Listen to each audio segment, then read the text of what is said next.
Good afternoon, everybody. I'm absolutely delighted to join you this afternoon to launch Research Week at the Southern Adelaide Local Health Network, affectionately known as SALN. I've been here at SALN, I think, for about 8 weeks, and when I first arrived and people were saying, you know, SALN, Narlan, Carlin, I thought, you're pulling my leg. But anyway, we are affectionately known as SALN. And I'd like to start, as always, by acknowledging the traditional owners of the land on which we're meeting today, the Kaurna people. And I'd also like to thank traditional owner Corey Turner from the Living Kaurna Cultural Centre at Waraparinga for his words in greeting us today and for the beautiful smoking ceremony, which I know we will all remember for some time to come. I'd like to acknowledge a few special guests here today, both in person and online. Starting with Erin Thompson, the member for Devonport, who's doing, where are you, Erin? Hey, Erin.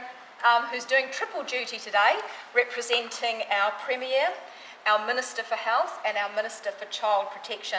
And it was great, Erin, to see the investment that this government is making in health when you and I stood dutifully behind our Minister for Health as he announced our CT and MRI scanner to come on stream at Flinders Medical Centre next year. So thank you to you and your government for that continued investment. I'd also like to acknowledge Nadia Clancy, who's here next to Erin, the member for Alba. Thank you so much for attending today. I also have my boss here, Mark Butcher, who's sitting over there in the fourth row, who is the board chair for SALN. I don't know if we have Derek Chu here in person, but he may be online, who is the Commissioner for the Commission on Excellence and Innovation in Health. I've met, I just can't see you, Paul. Where are you? Paul Flynn? Oh, there you go. Hello, Paul. Nice to see you here today, who is the Chief Executive of the Hospital Research Foundation, which is a key partner, as well as the Flinders Foundation. And I know we have Ross Verschoor here, who's the Executive Director. Thank you so much, both of you, for your ongoing support as key partners to SALN. So, what is research? Well, according to the Oxford Dictionary, research is a careful study of a subject, especially in order to discover new facts or information about it.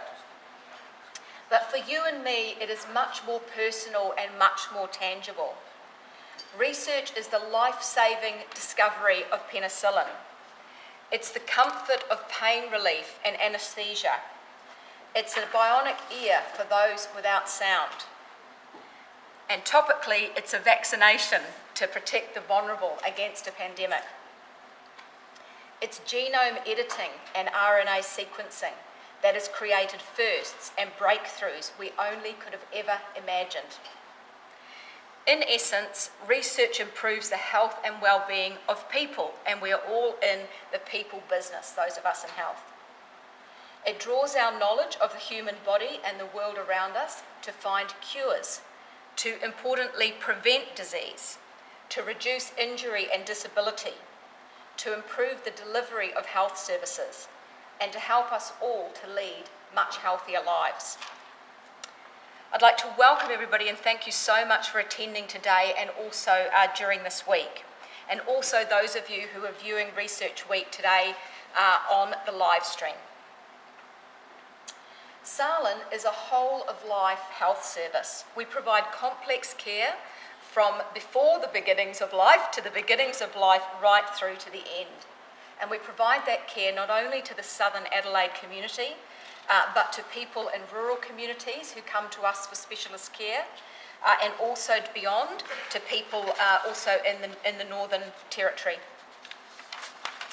In addition to our diverse health service, we have a fantastic precinct model at the Flinders Health Precinct, and that provides a solid and enduring partnership with Flinders Medical Centre, Flinders Private Hospital and Flinders University, and that really is a hub of research and opportunity for research.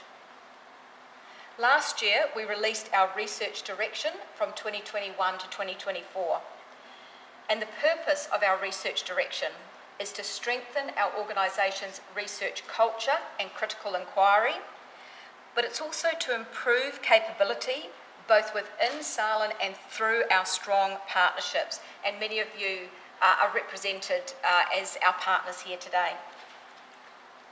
A key piece of our strategy is the 4 fields of inquiry, which encapsulates both our research and improvement culture, while capturing opportunities for further development. Put simply, we want everybody in our organisation and community to feel they can be involved in research, and that includes me, and I have, for my sins, agreed to do a piece of research. Look at AB laughing, Andrew Burston laughing at me there. So it even includes the Chief Executive who is going to do a piece of research in my tenure here at Salen. And we want to encourage everybody from the Chief Executive right through the organisation to ask questions and develop an inquiry mindset.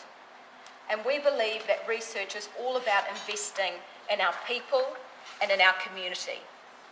Because at the end of the day, the greatest discovery in research of all time is teamwork and how we work together to solve problems. Without teamwork, we create very little, but with teamwork and working together with you as our partners, the sky really is the limit. So our theme for Research Week this year is acknowledging our history and our partners and discovering our future together. At Salen, we are really lucky enough to have a range of inspiring, hard-working and professional partners that support this event and support us in our everyday work. Flinders University and Flinders Foundation, the Hospital Research Foundation and the Flinders Medical Centre Volunteer Service. Thank you for being enduring partners to Salen in our quest to serve the great community of Southern Adelaide and beyond. And together we make a formidable research partnership, don't we? Together we really have the power to make some important discoveries, and we really have the power to work together to make things better for the community that we all serve. I do hope that you will be inspired this week by what you see, what you hear, what you learn, whether it be through a workshop or a research forum, a virtual reality exhibition, a key speaker, the Discovery Science artwork exhibition, or talking to one of our many sponsors.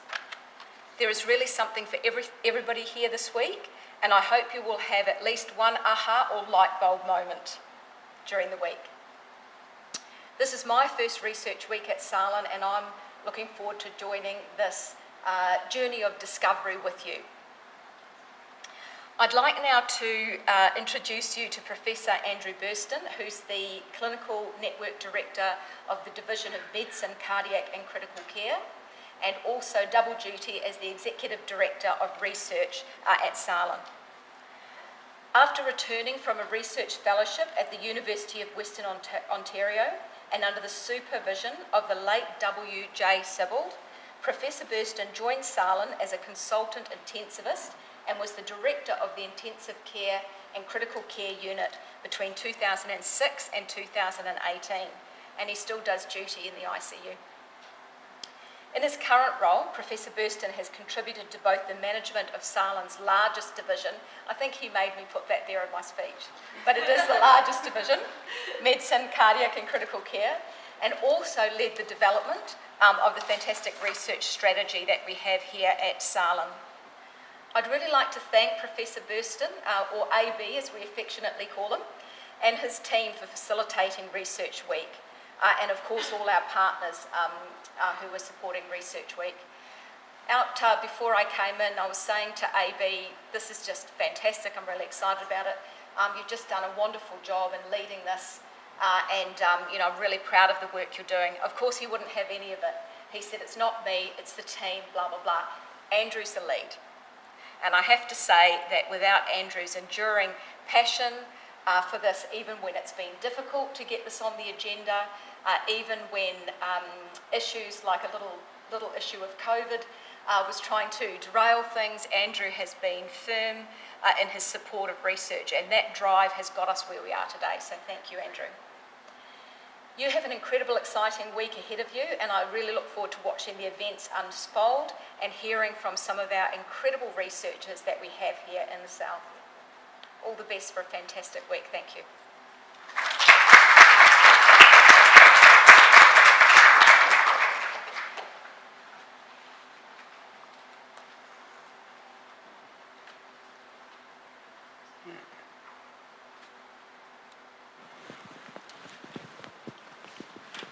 Thank you, Kerry, and thank you and the executive for the privilege of having this role as Director of Research. It's pretty clear that none of this would have occurred without the team, so I'm not going to ask them to stand up, but they know who they are. Simon Windsor is manager of our Office of Research and has just been outstanding over the last few years, and Simon, thank you very much. None of this would be possible without you and the rest of the team.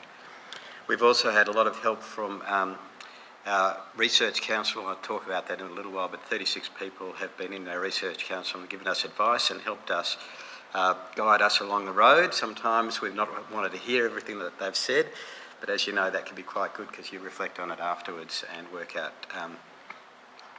how you can improve and what was being said and where you might have moved to next.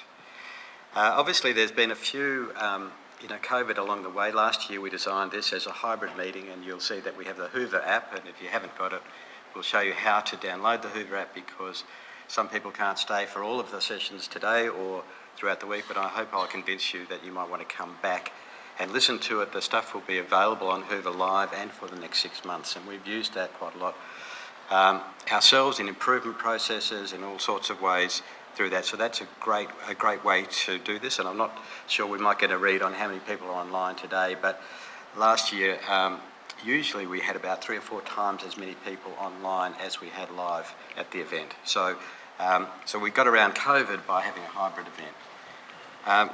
We decided not to do this last week because of the grand final, but obviously something else turned up on Thursday which would have made a little mess of things. So here we are, and I'm pretty happy that Geelong won the grand final because one of my best friends is a pretty keen Geelong supporter, and he's been celebrating quite hard, I think.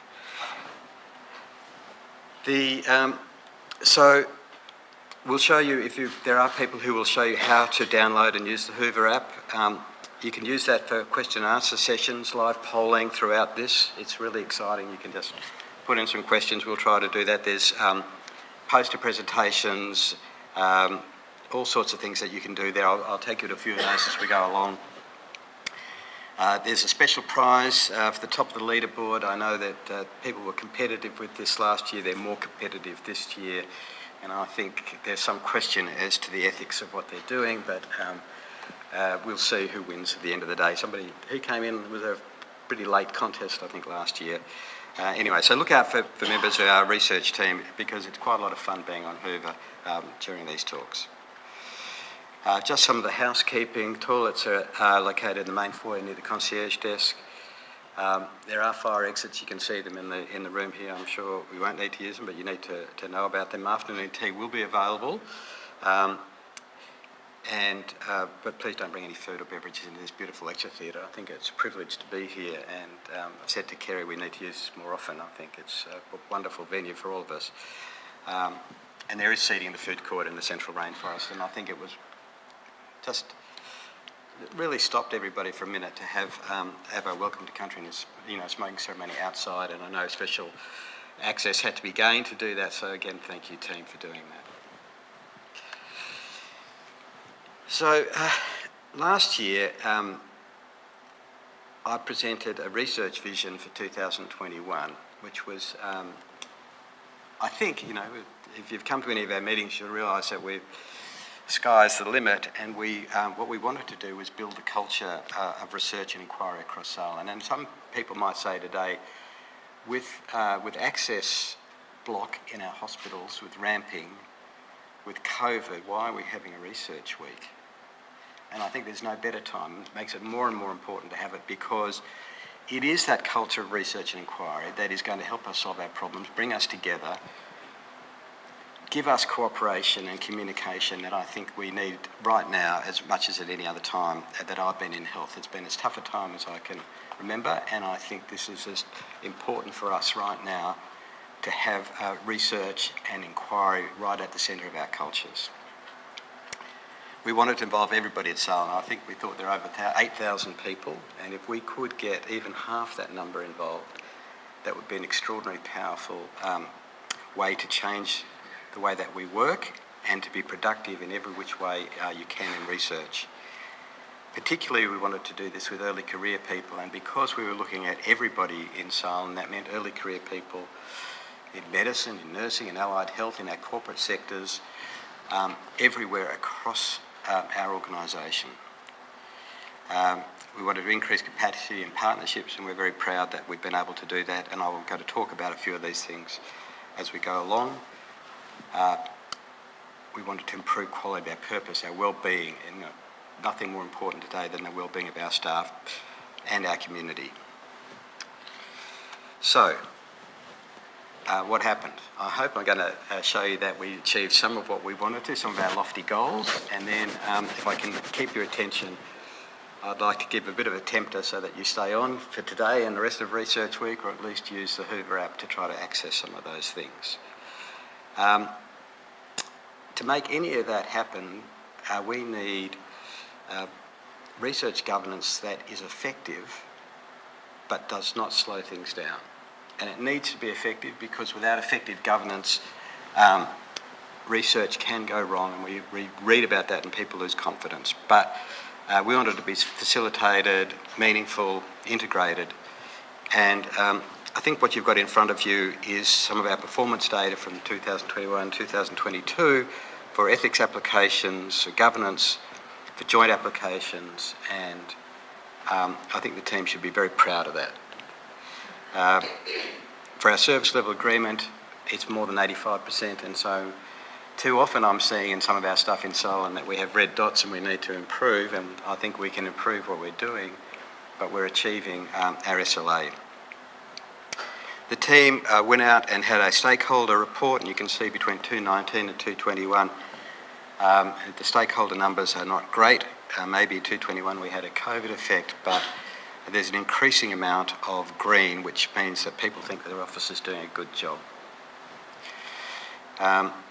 We have been part of the Clinical Trials Accreditation 2023, and in fact on Friday, the Commission is flying in on Friday and will present there as well. So we're pleased to partner with them and to bring that to everybody here, and I think that's going to be critical as part of accreditation next year, Kerry, so you and I have to concentrate on that a lot with a few other people. A research council was formed. We've got a very broad quorum. I think there have been a few suggested extra members. We're happy to have more people on board without being a burden. But we have all our divisional representatives in the broadest sense, our major partners. We've had 6 meetings to date, and I think, as I said, we've had very good feedback and I think very good and helpful discussions with that group. Out of this, we also helped convene an MRFF summit. It was about February or March of this year, March, which multiple stakeholders involved, the university, Health Translation SA, who are here today, and ourselves, and it was very successful, and I would hope that it has contributed to MRF success, which this precinct is doing pretty well at the moment.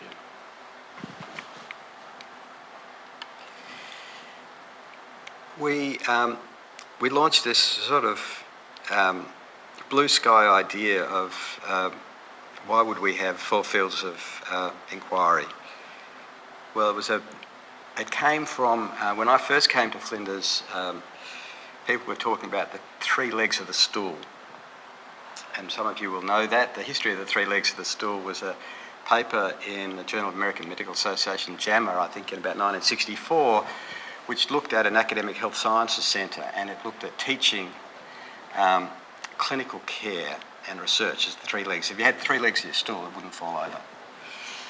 And I was very taken with that, and we often talk about the 3 legs of the stool, so how could we play on that? So that meant we needed something extra, which was 4. And this was really to define that research in a health precinct wasn't just clinical trials. Clinical trials are critical. But discovery science for some people is important.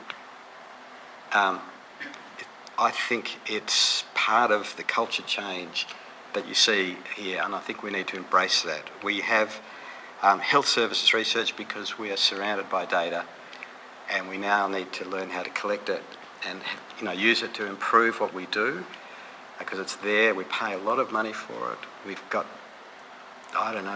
so much data. And so we can use that for research and for safe healthcare. And continuous improvement and implementation science was certainly a critical way for us to engage a large part of our community. And if you look at particularly where MRF funding is going, a lot of this is about implementation. It is about how do we take an idea and make sure it's actually happening. So previously it's been said that it takes about 17 years on average for a discovery to become part of common clinical practice. And you might say, well, that's crazy, you know. If we knew that we had penicillin, we should just use it. But people, just like washing your hands or many things, people don't necessarily want to do what somebody else tells them to do. So there are many barriers as we go along for implementation and for improvement. And so this is I think a key and probably one of the more important areas. It certainly sits up there very well. That's why we have the 4 fields. We rolled that out. We used it for each of the next 4 days. We're doing that again this year. And I'll talk to each of the fields a little bit as we go through that and try to show you how we can use those just to, I guess, legitimise, bring people together and understand some of the things that we're doing in that way of thinking. So last year, I was pretty excited. We were able to have an inquiry grant round. The total funding was, as you can see, $368,000. A large part of that was from Flinders Foundation, and it was very generous, and thank you. We thank them very much, and we funded 11 programs. This was done through quite a nice piece of work that nobody else saw, but was receipt of the agreements, going all the way through to ratification, the award winners and the management through the office. And so the office stepped up terrifically with this. This year, we're very pleased that Hospital Research Foundation has joined with Flinders Foundation to help us this year. So I'm going to launch that today. I'm not sure how long it will be before we launch it today, and when will this close? About 4 weeks? 18th November, a bit longer than that. Okay, so look, Paul and Ross, we couldn't do this without you. Everybody just needs to recognise the fantastic efforts from both these foundations, and thank you very much.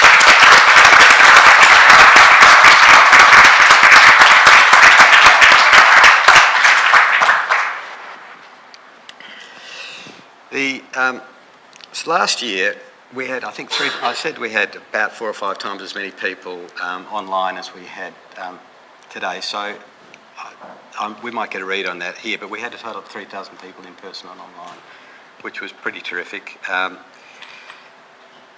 You can see there were a number of apps. We're a bit app happy, so you can see there's the Hoover app. You could zoom in on it with your camera at the moment if you wanted to and download it.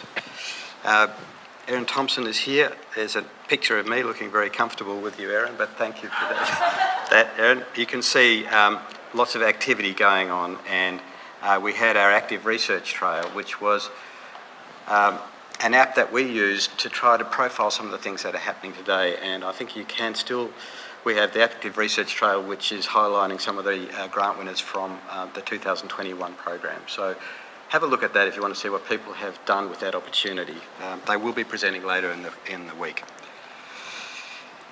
So what happened? Well, COVID happened. We knew COVID was there, but really I think 2021 for me was the big year of COVID. For my sins, I also chaired the clinical operations group, and I think we're up to meeting nearly 200. So clinical operations has been meeting multiple times a week. We're now back down to about once a week, trying to define what recommendations that we would give to the organisation, particularly in relation to COVID. So I guess we're here with the let's just learn to live with it, but we've been through all forms of mask events and all sorts of vaccination and all sorts of things, and you can see these two chaps in the front, their heads facing us saying, you can't make us wear those masks either. So lots of people didn't want to wear masks, other people wanted to wear masks, 3 masks at once or whatever. There was a lot of discussion around COVID. So I thought I would take it, and I guess we've had a fair bit of, at least I twisted enough arms that we would run a COVID thread through this week. And so that's the thread up there. I'm sure most of you will be Twitter followers. I know Jonathan Craig is active on Twitter along with a number of other people there as well, and you often see these threads which tie things together there. So I'm going to try to tie the rest of the week together. There are bits of non-COVID and bits of COVID for you as we do that. Immediately following this talk, and I'm a bit nervous we're going to get the timing wrong, it might be too quick here, but so there might be a little break. We have a plenary with Professor Alistair Dennison. The algorithm will see you now. So he is probably, alarm is going off in Birmingham, I think, and I think he's wondered why he ever agreed to do this, but he is beaming in to talk about artificial intelligence and some extremely important work that he's been doing in that area, and so we'll be pleased to see him. So please, if you get a chance, do that. Either come back for COVID. After a break, we are then going to a sort of panel session with Professor Alison Jowry, looking at core outcomes. And if you don't know what core outcomes are, you absolutely have to stay.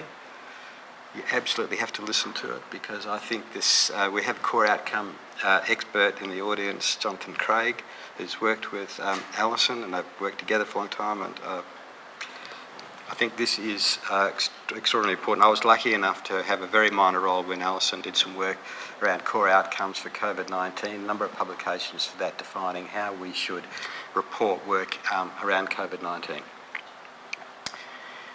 Ray Marnie, I spoke to virtually everybody I'm going to introduce. I've had about at least an hour Teams meeting with them, so it's been quite a pleasure for me. And meeting with Ray was fantastic. He's extraordinarily energetic fellow. He was up in Brisbane at the time because he's coming from CSIRO, but he is now ensconced in Flinders University and chair there, and talking about relationships before partnerships. And I think the conversation will be important and meaningful one for us all here. And then Monique Barham, who you may not know, but I think she's had a number of awards, including this year, and she's going to talk about positive patient outcomes. She's a cancer survivor herself and is lymphedema. Is a South Australian local hero for 2022. So I think the afternoon looks pretty good. Tuesday, health services research, and there's a lot on. I'll talk about a few of those things, but the plenary session there will be Adrian Esterman, who's an epidemiologist. You might have heard Adrian. He's been quite prominent on the radio. I've heard him on Talkback. Adrian used to be around Salem quite a lot. He's the University of SA, but what I've realised is that our whole community is now starting to get used to looking at graphs like these epidemiology data, data. What's happening around the world? Where's COVID spiking now? Are we on the up or on coming down? What's happening, when I travel, can I travel? What's happening around the world? Look at this graph of genomic variation in SARS-CoV-2. I think we're used to looking at these things now. And I think it's changed the way that we think about data completely. So, so Adrian's going to talk about what COVID has taught us about epidemiology. And I think it's just part of our health services. There will be a whole session of free papers as well, and a number of other sessions happening at the same time. On Wednesday, Grant Phelps is talking about quality, why quality matters. So I can't see anybody else in the audience who's been here as long as I have, but Grant was here in 1985. He was the gastroenterology registrar in 1985 when I came here as intensive care registrar to Flinders, and he's had quite a career, and both as a consultant physician gastroenterologist, but also as an improvement expert. And so he is talking, giving our keynote on improvement. But what I've got up for you are a couple of slides that our improvement unit has given me. Now, Rob Padbury leads that work and has done wonderful work with improvement for many, many years at SAL, and now the improvement science has become part of the way we do business. I understood, Rob, in speaking to Grant, the number of, you really get a change in culture when about 7% of your staff have been trained in improvement work, and I think we're pretty close to that according to Rob at the moment. So we can feel that people are talking about tackling problems by going through the cycle of improvement. And what I've got up for you there, just a typical Pareto chart. This is about patient transfer to an allocated green bed. So this is part of the work that we would be doing about trying to make sure that we are as efficient as we can, that we get patients off our ramp, we don't have people in our waiting rooms, because we are learning how to move patients around our hospital, what the barriers are.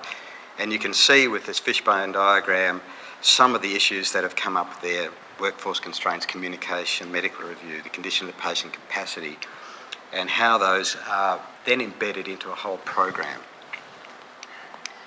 Now, I spoke about this going out across 8,000 people, and so I chose this second set of pictures, which was useful because it also shows you, there's a brainstorming session. So you can't do a brainstorming session unless you get to know people and cooperate and communicate with them. And we actually, Michael, I thought we had a pretty good brainstorming session in the cancer welfare space last week as well. And it was, I think it's good to see them happen, and I think they can be very productive. What was this one about? This one was about PSA injuries. So it was about injuries to our staff, which is important, incredibly important. So it's not just moving patients, it's not just this, it's across the whole, the whole deck of what we do. So I was very taken on this when I heard a fellow called Peter Pronovost speak a few years ago. So some of you might know the name Peter. He was an intensivist at Hopkins in the cardiac intensive care unit when a young girl died from central venous line sepsis. And he went on a program of improvement there because he was very affected by that, and changed the way they did central venous lines at Hopkins. Arguably, in the top couple of research clinical institutes in the world. And then across the United States, had a paper when they put this through the whole of Michigan, the whole state of Michigan went down this pathway of improvement. And it was in the Time Top 100 and has gone on to do a number of other things since then. So he's been a very influential person. And I heard him speak. It was great, got to hear this guy speak. He's been so influential. And he was telling a story about going on an aircraft carrier and watching them land planes on an aircraft carrier. Wasn't sure where this was going to go. And after each plane landed, about half a dozen guys would come out with these brooms and start sweeping madly along the runway. So he was standing there with, the Admiral, I think he called him, it was the head of this aircraft carrier, US aircraft carrier, and said, well, what are they doing? He said, well, go and ask one of these guys what he's doing. He went up and introduced himself, and this guy said, nice to meet you. He said, what do you do? He said, I'm the guy who helps the planes land. And he said, okay, but tell me about it. He said, well, every time a plane lands, it hits with such a force and a shudder that actually bolts come out, all sorts of metal comes off the plane and lands on the runway, and we have to clean the runway so that the next plane, if it lands, doesn't hit one of these, and if it blows a tyre, we'll certainly lose the plane, but it might destroy the whole ship, because it'll go crashing into the rest of the planes. So he was using that as an analogy of how important everybody is in our workforce. And I think it has some sense to me, because we've had lots of issues. We learnt recently, a couple of years ago, we had an outbreak of infection in the intensive care unit. We learnt that there was infection coming from one of the hand basins, and one of our cleaners came and said, well, we changed the way that we cleaned that hand basin. We went to a new form of cleaning, which I think led to chronic infection within the piping in the hand basin in the ICU. So that's why I've chosen this example, is I think that some of this improvement work is how we need to affect everybody in our organisation. On the Thursday is a day of discovery science, and I put up some of these wonderful images again that many people here, including myself, are not used to looking at, but these are sort of images that scientists are looking at all the time nowadays, and we're used to seeing these in some of our papers. This is around activation of macrophages in COVID-19. These are flow cytometry images, and we do this sort of stuff all the time, and I'll take you through that in a second. We've also got used to looking at funny images with spikes on them and hearing about what a spike protein is, and I think it's just become part of our language. So David Gordon, who is head of microbiology and infectious diseases, is going to talk about COVID and immunity. I think he's going to talk a little bit about mRNA vaccines and the passage over the last decade. So that's something else. And Jinjing Wang and Tom Gordon, Dave's brother, partnered with Doherty Institute and had quite a decent publication, I think, in Nature on a protein code related to the thrombotic events that we've been seeing with the AstraZeneca vaccine. So worth getting along, I think, and you'll learn a little bit about discovery science and how it's important for us. On Friday, we're very fortunate Helen Marshall is going to speak. Now, you'll know that Helen is Australian of the Year this year in South Australia, and she is done lots of important things. The paper that you see there is just the headlines from New England Journal of Medicine. So if you're fortunate enough to have a paper in New England Journal of Medicine, most of us sort of put that under our pillow and pretty happy about that. At least for clinical papers, we're pretty happy with that. Maybe we need a bit more if we want to publish in Nature, but these are very fine things to do. And this was about meningococcal B vaccine and a program that she's led on that. And we now have meningococcal B vaccination in South Australia. I was fortunate enough to hear Helen talk about some of the COVID vaccination trials, and I contacted her and thought it would be really nice for her to come and talk to us about clinical trials, particularly with regard to vaccination, because it was part of the COVID thread. And I know she's been partnering with Salin on a few other things there as well, so we're pretty pleased about that as well. There are a number of concurrent events going to occur this week. We talked about reaching out to consumers and our community. So our team, we talked about setting a few challenges of how, if we could get to a secondary schools program. So we have 4 secondary schools coming in, the Australian Schools for Maths and Sciences, Hamilton, Seaview and Blackwood High Schools. And on Tuesday through Friday, one of those schools will be here. Well, up the road it will be between about 11 and 2. They're going to meet some of our researchers and attend the keynotes. And it's part of us trying to reach out to our community as well.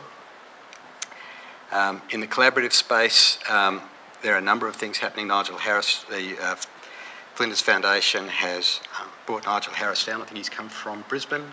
Is that right, Ross? Where's Ross? Yep.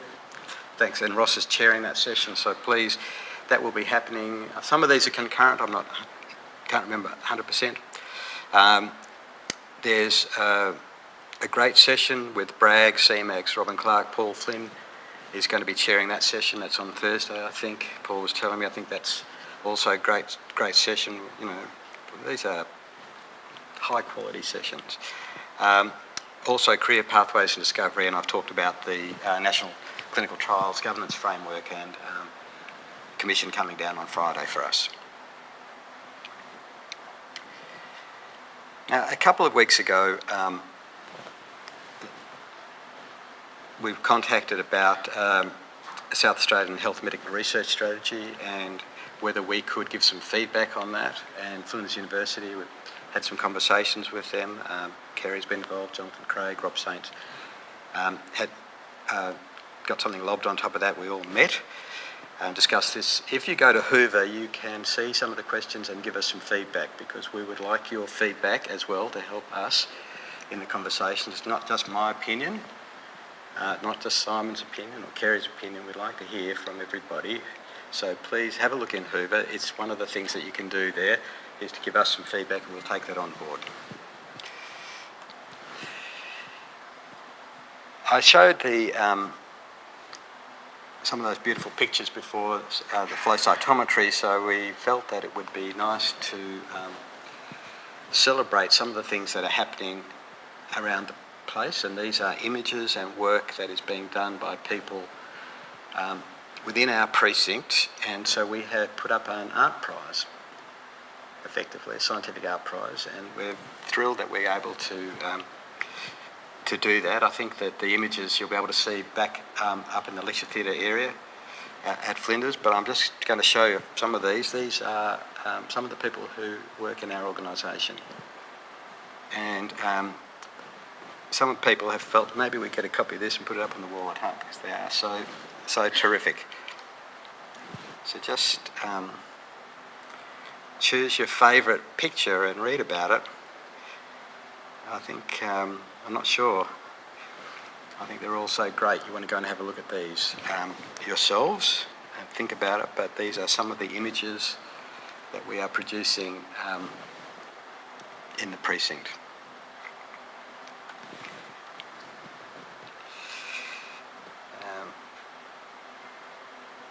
That's my gut. An ascending nerve running through the wall of the human colon. Arrested development. Anyway, I won't go on, but please have a look, and you can vote for them as well, because we want to celebrate people who are doing some of this work here and bring it to your attention as well.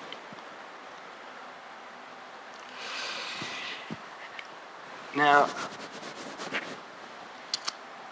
I'm going to transition a little bit, but there is a COVID thread. That's why there's this little COVID thread thing at the top of this. So please bear with me on this, but I think I got a bit excited as we moved through this. The first thing to say is that the Commission on Safety and Quality in Healthcare thinks that sustainable healthcare is important.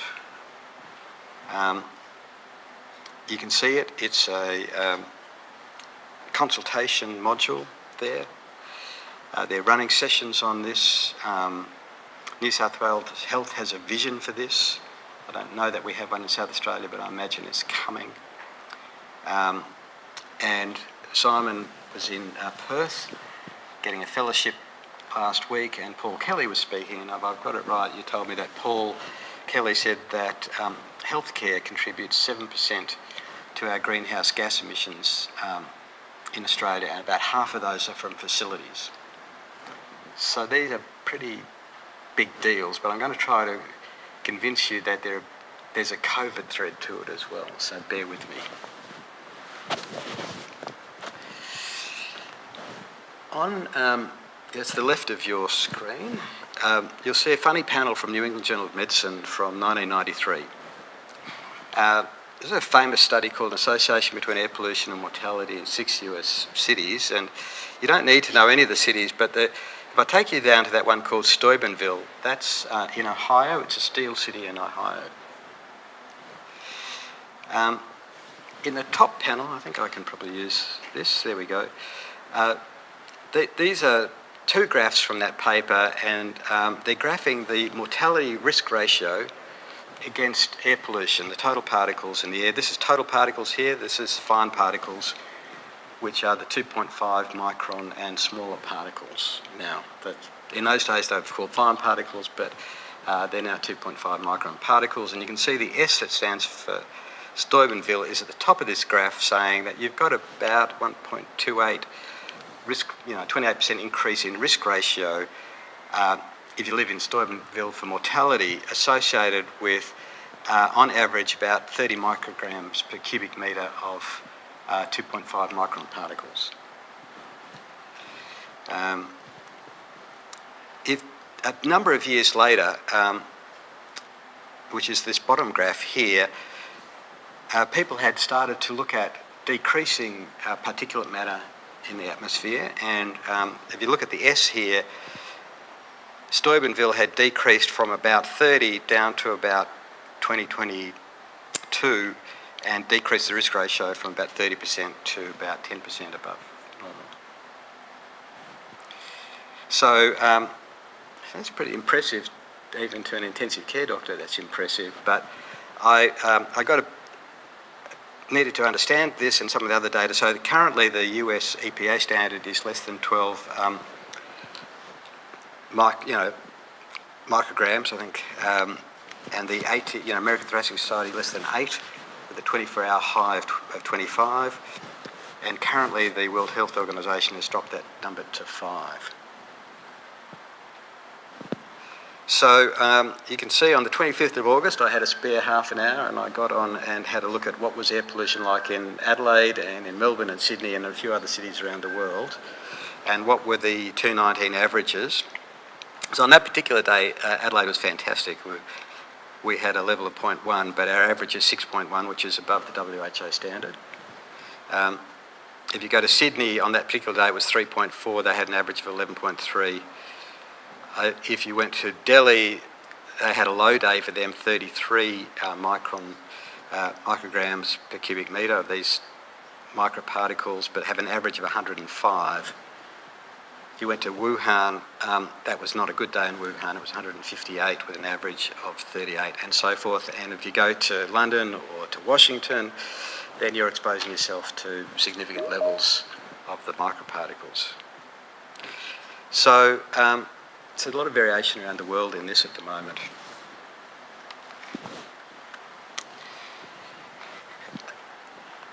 It's thought that it works through this sort of mechanism where when you breathe in, you breathe the microparticles into your alveoli. They're very small. They don't impact particularly in the airway. They get all the way down to the alveolus. So some of them can cause inflammation in the alveolus. Some of them can actually get into the blood, called translocation into the blood. And some of them cause some neurohumoral mechanisms which stimulate various nerves surrounding the alveolus. I got interested in this because I was interested in biomarkers of lung health, because I'm an ICU doctor and I'm interested in the health of the lung and in injury in the lung. And it turned out that these biomarkers of lung health are associated with cardiovascular mortality, and I couldn't understand that. This occurred to me about 15 years ago. Just didn't make sense. But anyway, after a while I realised that what was happening was the biomarkers of lung health were telling you about the exposure to microparticles, which was telling you a little bit about cardiovascular risk, because through each of these mechanisms, through inflammation, through translocation, through the neurohumoral mechanisms, you can cause changes such as plaque rupture, potentiation of inflammation, and increased cardiovascular risk in general. So it's not just respiratory risk, it's also cardiovascular risk. So here's a couple of very recent papers. This is in Press in American Journal of Respiratory Critical Care Medicine. It looked at, the numbers are extraordinary, but it looked at the whole lot of data from California on excess mortality, and with heat waves and with high particulate levels.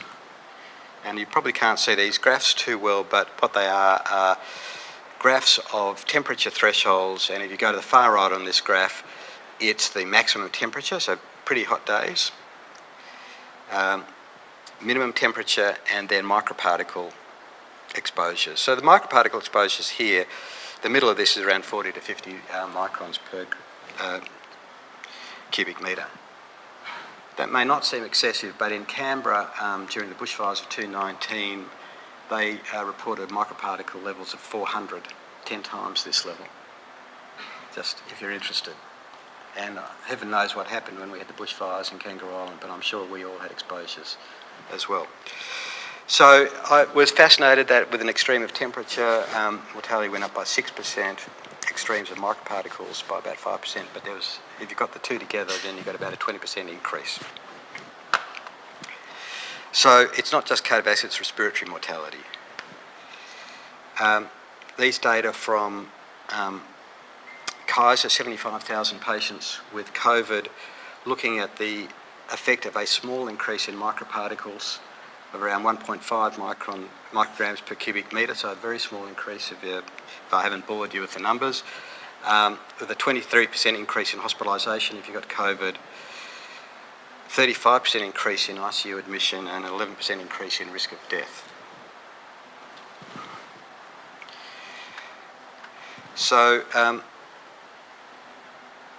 and finally, a paper that was published in Nature just in the last few weeks, which was looking at trying to separate inequity of reserves of green areas and COVID rates as well. So this is very complicated because you might have higher COVID rates because of changes in socio-economic conditions and so forth. And this analysis was able to do this. Down here in these two graphs are the different colours represent low, medium and high proportion of people of colour, which was a surrogate for low socioeconomic activity. So despite, no matter what your socioeconomic marker was, that the less greenness you had, the higher your rate of COVID was in that area.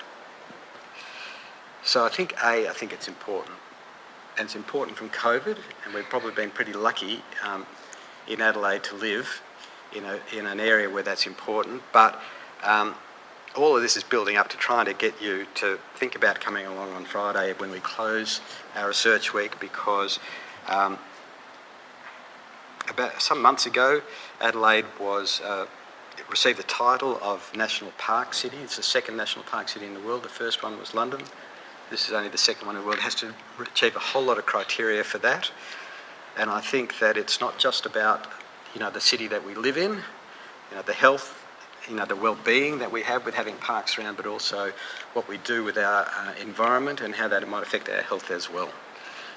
So, well, what next? What are we going to do after that? I hope I've convinced you that we did achieve some of what we wanted to achieve. I hope I've convinced you that this will be a good week to come to if you can get there. There's some exciting keynotes. We're going to continue advocacy research, improvement in innovation centre. That we think is important. Finding space is critical. And with Kerry's help, we'll plan and consult on a strategy for 2024. So with that, I thank you. And I will introduce Alistair in a second, is that right? So thank you very much, and we'll just cross across to our invited speaker, and I'll introduce him in a moment.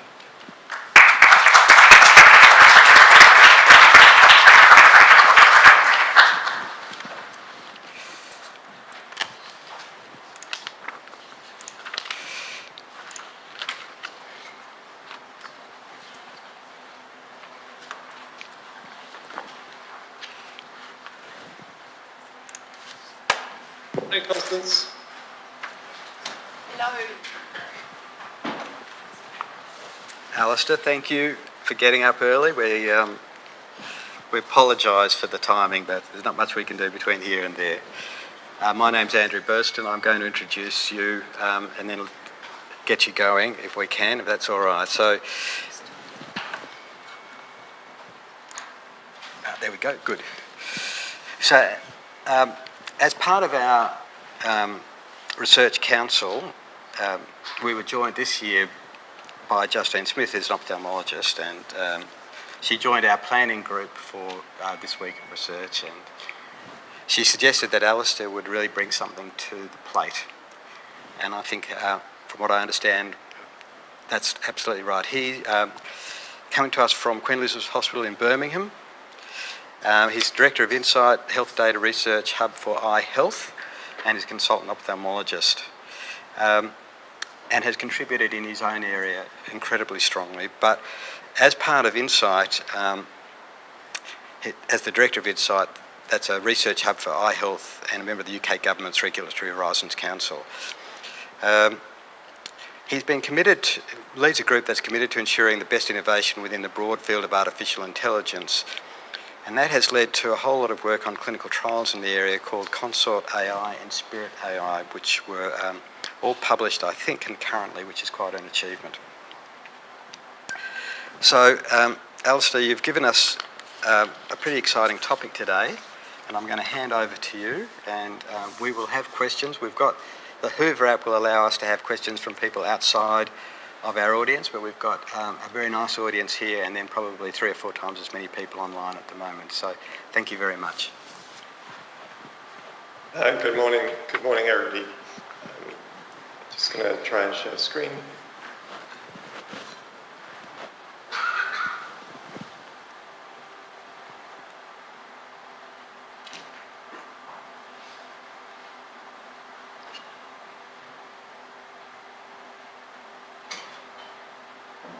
Great. So I'm really delighted to be joining you at the start of this research week. And I've been asked to share with you something of my work. But before I do, I'd like to encourage us all to take a moment to reflect on why we're here at all. So why are you here today? And why are you involved in healthcare? Why are you involved in research, whether you're just exploring it or an experienced researcher within this culture of inquiry? I ask these questions because in the busyness and the stresses of the everyday, we can actually lose sight of why we're here and why your work matters. For me, I became a health professional because I wanted to help people to use all my knowledge, skills and care to improve their health and well-being. But I became a researcher because I wanted to make tomorrow better than today. For us, tomorrow to have a better understanding of disease, better diagnostics, better treatments, tomorrow's patients to have better healthcare systems, to be more empowered, and all leading to better health and well-being. Now, normally in medicine, tomorrow comes quite slowly. Major breakthroughs in the lab may take decades to translate into new treatments. But sometimes tomorrow comes fast, and that might be faster than we're ready for. And that's what I'd like to talk to you about today. So what is artificial intelligence? Well, in essence, it's based on the assumption that human thinking can be reduced to logical steps and that they can be mechanized. Basically, that a machine can replicate what the tasks that we normally think require human intelligence. It's based on really ancient concepts, the idea that reasoning and thinking is not just something we feel, it's not just intuitive, but actually can be reduced to logical steps. And even in the 1200s, people tried to replicate this in machines. And Leibniz, who created this primitive calculator you can see on your right, actually argued that we needed a logical language, a lingua universalis. And his argument was that just as accountants can agree with how the maths works out, we should get to the point where philosophers can actually have complete agreement because it's just a series of logical steps replicated by machine. And then over the last 200 years, things accelerated. We had Babbage effectively creating the first hardware, Countess of Lovelace effectively creating the first software, and then Alan Turing starting to really think through the philosophy of this and what it might mean for human intelligence. And many, many others, particularly in the last 70 years, that have accelerated to where we are today. And at its simplest, artificial intelligence is this replication of logic within a machine. And the simplest forms are essentially based on rules that we as humans provide. We observe the world around us, we try and describe it, whether it's treatment decisions, whether it's a diagnostic decision tree, we describe it in a series of yes, no's, or graded answers. And then we put those into a machine that we automate that process. But what if rather than us giving the machine the rules, what if the machine itself could work out the patterns?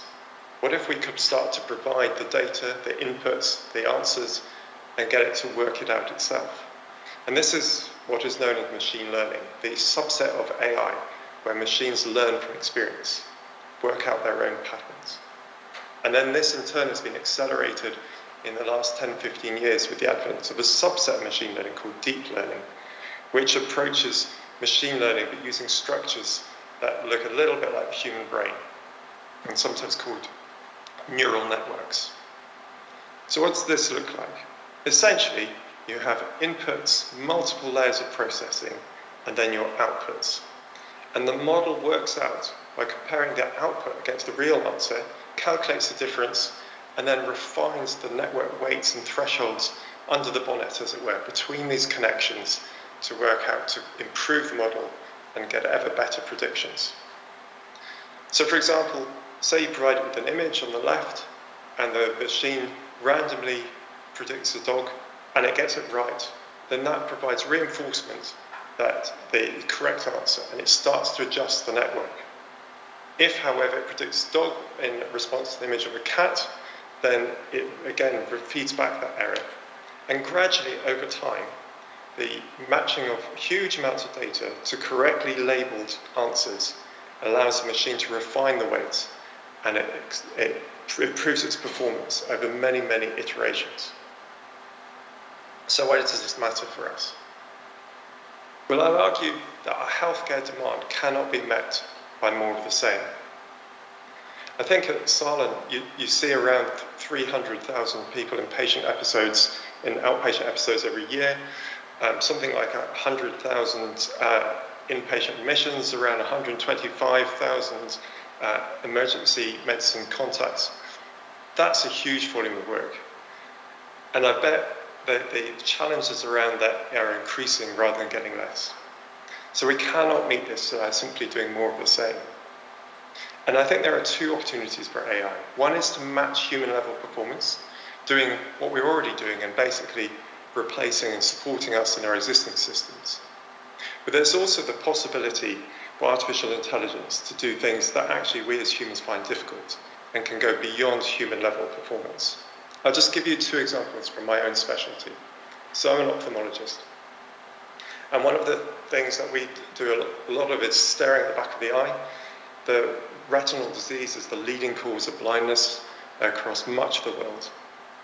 And in one of the major breakthroughs in artificial intelligence, some friends of mine at Moorfields Eye Hospital, working with Google DeepMind, created a double algorithm which would look at these routine retinal images, segment them down into the component pathologies, reconstruct those pathologies into prediction maps for diagnoses, and then, I don't know if you can see it in the middle of your screen, it provides both referral suggestions and diagnostic probabilities that the clinician can then use to triage and provide diagnostic support for the patient in front of them, or the patient remotely if this was a telemedicine clinic. This is a really powerful example of how the expert knowledge of one of the leading eye centres in the world could be replicated at scale, could be automated, and could be shared. But I want to take you to what this might look like in the future. So here on the left, it's just a standard retinal photograph, which you may have had taken many times in your life just as a routine eye check. I can look at that, I've looked at thousands and thousands of these, can look at that and I say, this looks pretty normal. It's probably not a really young person, it's probably not a really old person, but beyond that, I can't tell you much. However, an algorithm trained on hundreds and thousands of these pictures and linked to clinical data can tell you a lot more. In this study from Poplin et al., they looked and they created this algorithm which can now, on exactly the same image, tell you that this is a woman, she is 58 years old, she is a non-smoker, not diabetic, her BMI is around 25, and blood pressure of 150/85.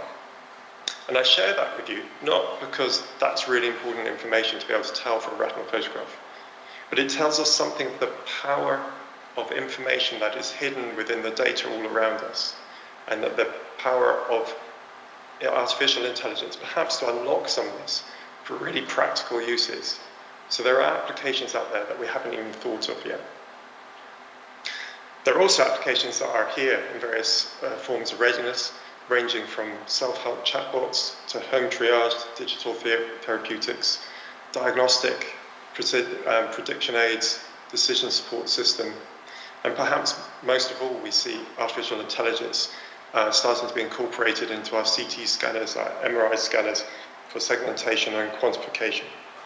So this is not something that's really ethereal, this is not just the province of sci-fi films. This is going to be a reality for all of us. And so for the rest of the talk, I want to give you some pointers and guidance as to how you interact with these technologies, how you evaluate them. Whatever your area of research or clinical practice, this is going to be relevant to all of us. So I am excited about the advent of artificial intelligence because if we get this right, we will have widespread, rapid, 24/7 services that are highly accurate and safe across the whole diversity of the world. But we should also be cautious, because if we get this wrong, we will have highly variable services that are brittle, widely distrusted, and only accurate and safe in majority groups.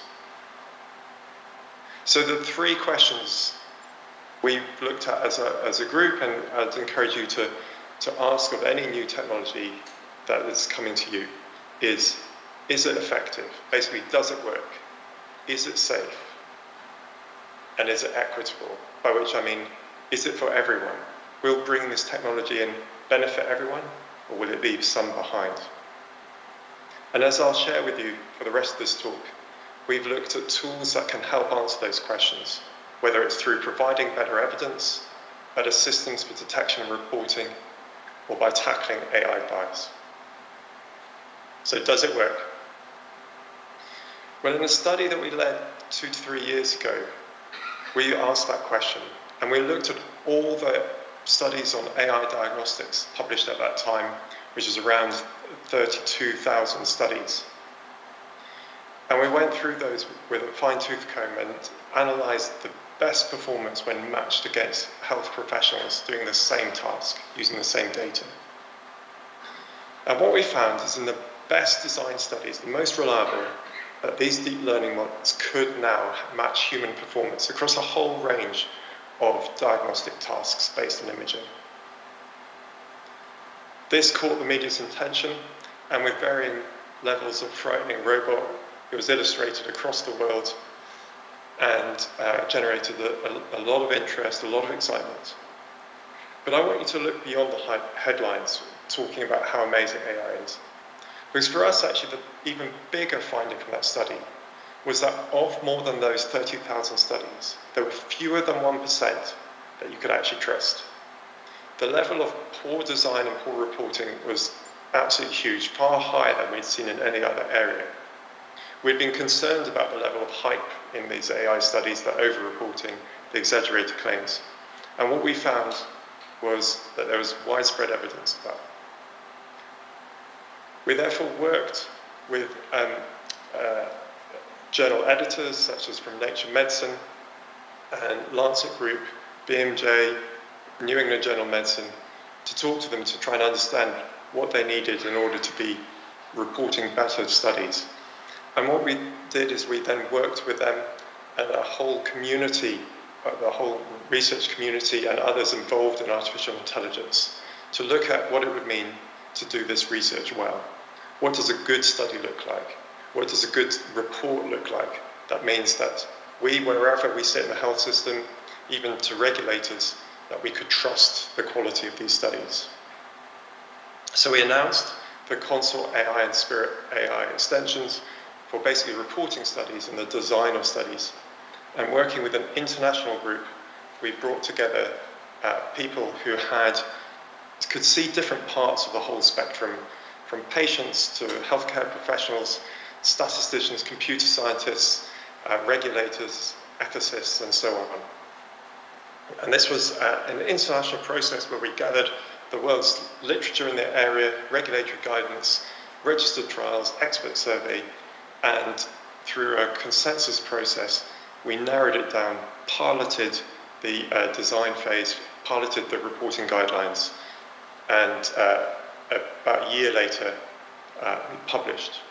And I just want to share with you a few of the things that that process highlighted, the areas that weren't covered by existing guidance for clinical trials, and where artificial intelligence had specific and quite challenging needs, areas which actually, if you miss these, you actually may not understand the significance of the technology. And this included the actual type of artificial intelligence, the algorithm version, code availability, the intended use, understanding where it fits in your pathway, the level of data processing, and the level of human decision that may be needed. But also, again, when you look at these studies, of which there are just exponentially increasing, you also need to look at data exclusions. This is always true in a clinical trial, but in the context of AI, it's even more important, and analysis of errors. So this was published in September 2020, but it's not really about just the publications. What we care about is what the impact is on the ground.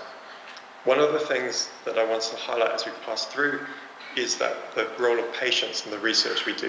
This has always been something we've prioritized, and we're delighted that when we published in Nature Medicine, it was accompanied by a commentary by one of our patients talking about how this has been really empowering for her. So as I say, it's not about the academic output, it's really what changes on the ground. And what we've been excited by is how this has been adopted by the journals and critically by the regulators.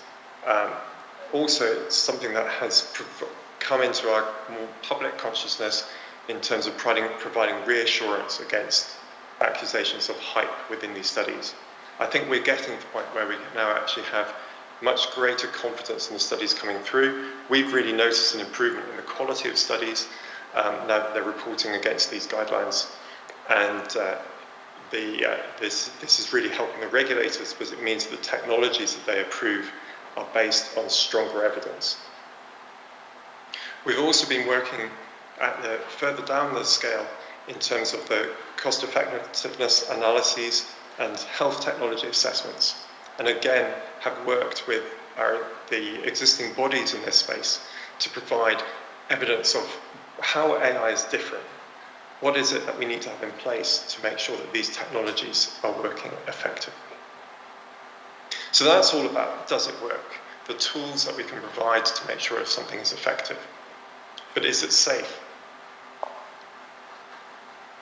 So in our studies of how these technologies are being prepared for market as they're being developed, as the evidence files are being created, what we've noted is that the vast majority of the evidence comes from the left-hand side of this image, the in silico studies, by which I mean the studies which are conducted just on retrospective banks of data, whether it's images or tabular data or something else.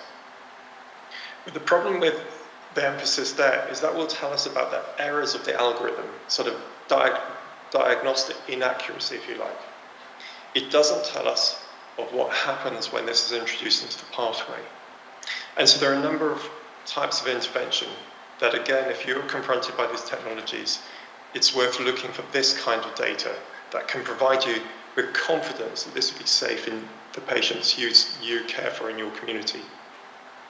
So beyond just these retrospective diagnostic trials in silico, you need to look for evidence from silent trials, by which I mean where these technologies have been introduced into your care pathway, even if those results are not yet being acted on.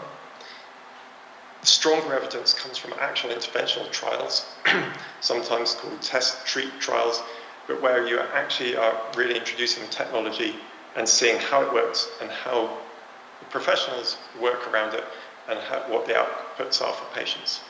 And then, of course, we need to continue to be gathering the evidence from the actual implementation.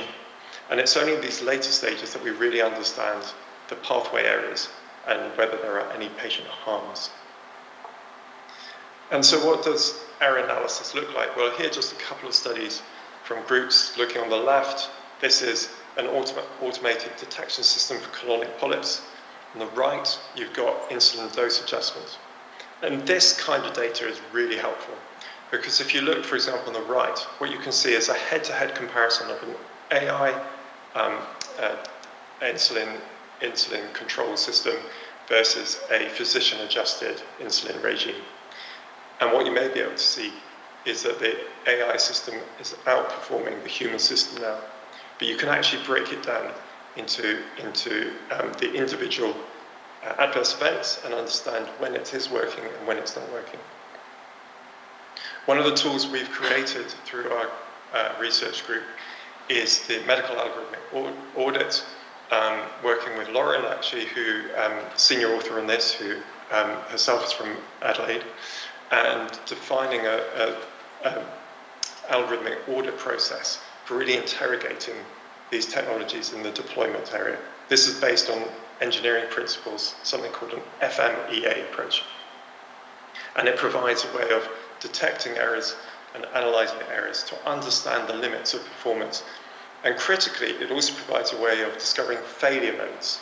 So failure mode is a really useful concept. It's the idea that a particular test or technology, which may work the majority of the time, but there may be failure modes in which a set of circumstances in which it's fairly predictable that it may not perform as well.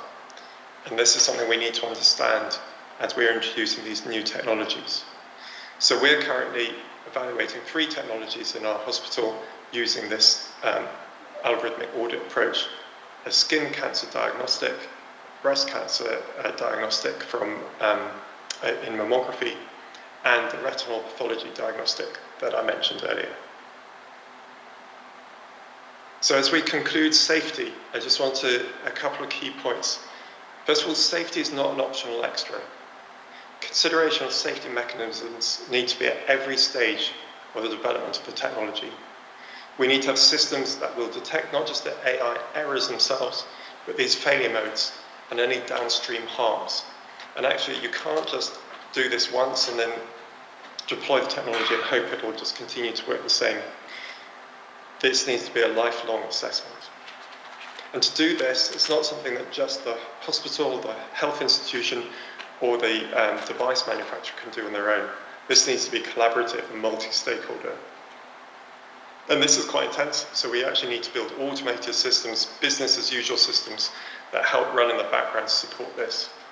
And this also needs to be accounted in the cost of these products. So one of my roles in the hospital is to help evaluate the technologies that are brought to us, the ones that say, this will save you 1 million people hours, this is a no-brainer. And in fact, one of my roles is to actually assess, well, what's the human cost of putting this in place? Even if it does work, even if it's safe, actually how much people time do we need to put in to provide that quality assurance and to make sure that's counted in the value of that proposition. So lastly, I want to ask, is it for everyone? Again, this is not just an AI question. Every technology, every intervention, every change we make in that health system, we need to think about, does this leave some people behind? Is it good for one group, but does it cause harm to another?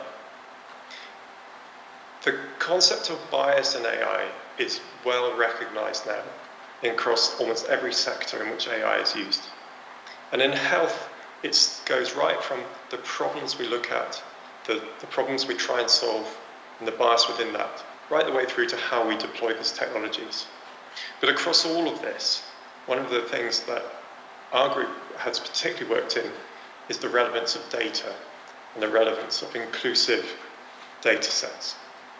We conducted a global survey of data sets in 2 areas that are commonly used for AI applications. The first is eye imaging again, where we reported just how narrow and limited the data sets are. And we did the same, working with colleagues at the University of Oxford, we did the same in skin cancer diagnosis.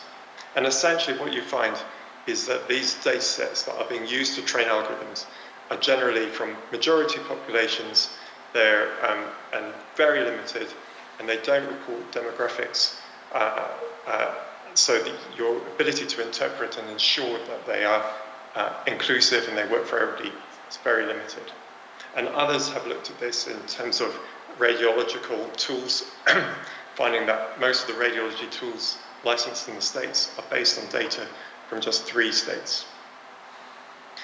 And we coined the term health data poverty as a way of trying to communicate why this matters. Because actually, this is an inability for individuals, groups, or populations to benefit from discoveries or innovations simply because they are not represented in the data that we use to build these models and to build our understanding of medicine. And missing data matters. It can exacerbate inequalities on a societal scale. The very power of artificial intelligence means that we can deploy it at scale across whole populations, screening systems, a single technology. It's not like a human who may look at one group of scans in their lifetime. These technologies, the same algorithm, can be rolled out across an entire population of many millions of people. So if there is bias embedded within that, we can cause harm at an incredible scale and at incredible speed. So that's the worst case scenario. So we need to work to make sure that doesn't happen. So one of the initiatives we founded was something called Standing Together, developing standards for data diversity, inclusivity, and generalizability. And this was funded about 6 months ago, but it's actually being announced in Nature Medicine. I think it's next week. And we're working with an international community to look at how we can make data sets more inclusive, more diverse, and how it can be more transparent about the reporting of this. We aim that no one is left behind as we unlock the benefits of AI in healthcare.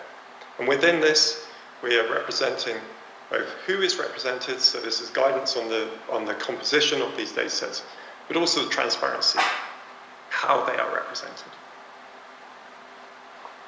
And we've had some history in creating inclusive, diverse data sets from routinely collected data. So working between London and Birmingham, we've created a data set which is of around 28 million images now across 2 million people with linked longitudinal clinical data. These are evergreen data pipelines, so it's constantly being refreshed. And this is about making these data sets available for researchers from anywhere around the world, but providing that the research is directed towards patient benefit. And we have patients and public at the kind of heart of the governance processes, so every application that comes to us is reviewed by patients and public before it goes forward. And we're delighted that in the 3 years since we set this up, it's now the world's largest ophthalmic imaging bioresource. So to conclude, we need AI tools that are effective, safe, and equitable. We've been working, we and others around the world have been working to provide guidance to improve the evidence that supports this, the detection and reporting systems, and working to prevent AI bias. And if you want to know more about some of the work we do, there's 3 web addresses just on the left of the screen. So as we conclude, let's say use AI to augment your intelligence, but not to replace it. And wherever the art of medicine is, there is a love of humanity. Thank you.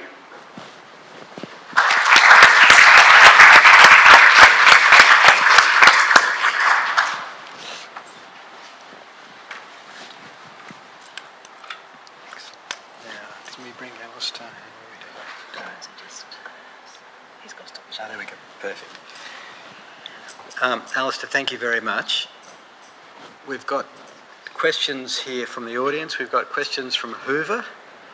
And just while you're taking that on, I was... you might wish to comment on it, and obviously it shows you how old it was, but a few years ago I heard somebody, a cardiologist who was working at that time with the Alphabet company, and was telling me that an intern had come along and asked the question of whether you could tell gender from a retinal image. You just showed us that you can. But that the ophthalmologists, including the retinal ophthalmologists, felt that you couldn't, but the AI could. And it did it very well. So I guess most of us sitting in the audience would like to know how it did it, but of course, I guess that's the point of AI. We don't necessarily know how it does. But can you tell us a little bit about that process? Because I think it's fascinating that we can discover things that we didn't think we could find out. And I'm not sure whether it's a true story, but that was just really touched me. I just thought that's fascinating. Just sort of encapsulated some of the issues for me. No, I think that's a really great example. So no ophthalmologist thought you could tell biological sex from a retinal image. That was just, and in fact, the story is that when they tested for it, it was almost like with the expectation that it was almost like a negative control, that they weren't expecting for the algorithm to be able to predict it at all. And so that was a complete surprise, especially because it predicted it with a very high degree of accuracy. So a number of people said, well, how did it do it? And there are a number of ways that you can try and open the black box of an AI model. And one of the things they published in that paper was something called saliency maps. Now, saliency maps aren't perfect, but what they're basically doing is they're asking the model to show you which part of the image it used to make a particular prediction. And so when you look at the saliency model for that image, and actually I showed it on the slide, it was the black and white one with a little bit of green on it, but I won't pull up the slide now. but it's highlighting the very center part of the retina. And so it seems to be that there is some difference there. And I've gone back and looked at those retinal images because there appears to be a difference in the thickness of that part of the retinal image in males and females. And that's interesting because actually there are certain conditions, conditions like macular degeneration, which are more common in women. And so what it may be telling us as a byproduct of that study is explaining some of the fundamental differences we're seeing in terms of how pathology behaves between men and women. Well, thank you. I understood that the second part of it, which you might confirm, was that once people like yourself understood that you could tell gender, you're pretty good at guessing now, even though you weren't really sure what you were guessing at. Is that true? Yeah, it would still be, I wouldn't count that I would get it right much more than half the time just on those retinal photos, but at least we can begin to understand how the algorithm might be doing it. Fantastic, thank you. You need to come and help me with this. I've got a couple of questions for you on Hoover. All right, perfect, thanks. Okay, so first question I've got, should AI stand alone or be embedded in current technologies? We've got an EMR here that we call Sunrise, but it'd be just like your EMR, probably not as good as yours. My experience with current technologies is that they're not fit for the introduction of AI, and the healthcare system's not willing to take the leap towards AI standalone options. Yeah, so one of the things, there's a bunch of really good questions within that question. So the first thing is, what tends to happen is that manufacturers create the technology as a standalone solution.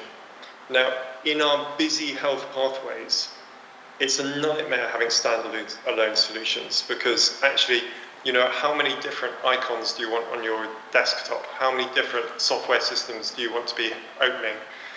Can you have like a chest nodule detection system?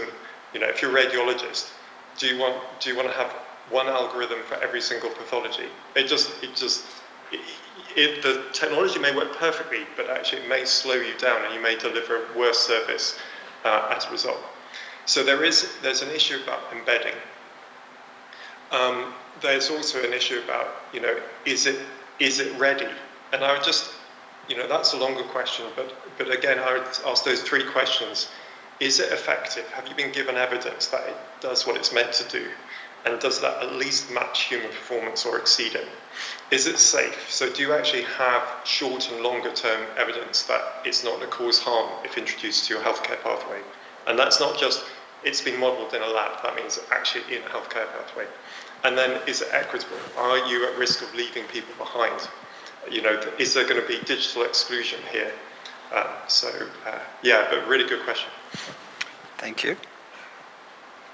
Here we go again. Another question, could you apply AI to how editors or reviewers make decisions on which papers are published or grants are awarded? Yeah, that seemed to touch a nerve.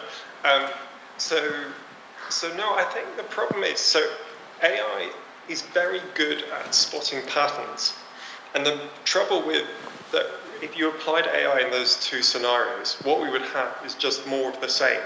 So it probably, with time, it'd get reasonably good at picking out stuff that, is fundable. So, but it would just end up, everything would look more and more the same, rather than we would lose all the sort of things that are more creative, the things that stretch the boundary. So, yeah, very limited. Okay, I've got one more question. We've got, if anybody in the audience has got a question, we'll get you a microphone in a second. Can you elaborate a little bit more on how you're building safety into your AI models, particularly in the evaluation? Yeah, so just to clarify, I'm always interested in being involved in building AI models, but most of my time is not in the building, it's in the building the systems, the health systems, the safety systems that enable us to deploy them within our health institutions. So other people do the really clever bits, sort of creating these fantastic new technologies. So the work we do is generally more in the background. It's the stuff that doesn't create headlines, but I hope is making tomorrow safer for the kind of the patient communities we serve. And it's really about providing really usable tools that will allow people to evaluate these technologies, allow systems to be running in the background to detect errors, to detect harms. So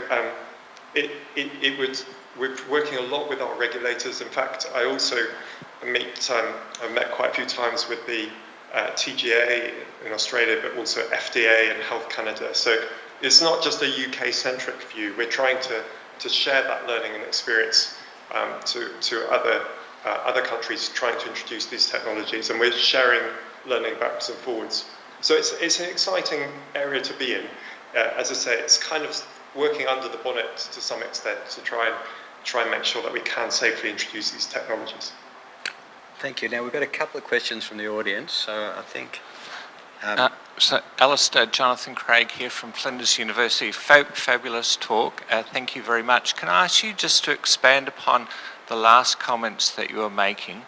Because AI is clearly moving from a research environment into a routine clinical practice environment, so that has implications for who funds it, who regulates it, who subsidises it, and I'm conscious of the history in relation to genetic testing, particularly genetic testing for gene panel testing, whereby there's been a lot of commercial interest in black box, and the public good element has been somewhat diminished. So can you just talk about the experience that you have, particularly in the UK, with respect to approval and subsidy decisions? Thanks. Yeah, no, this is really important, and this is the sort of stuff that absolutely doesn't get the headlines, but is critical to actually using these technologies for good.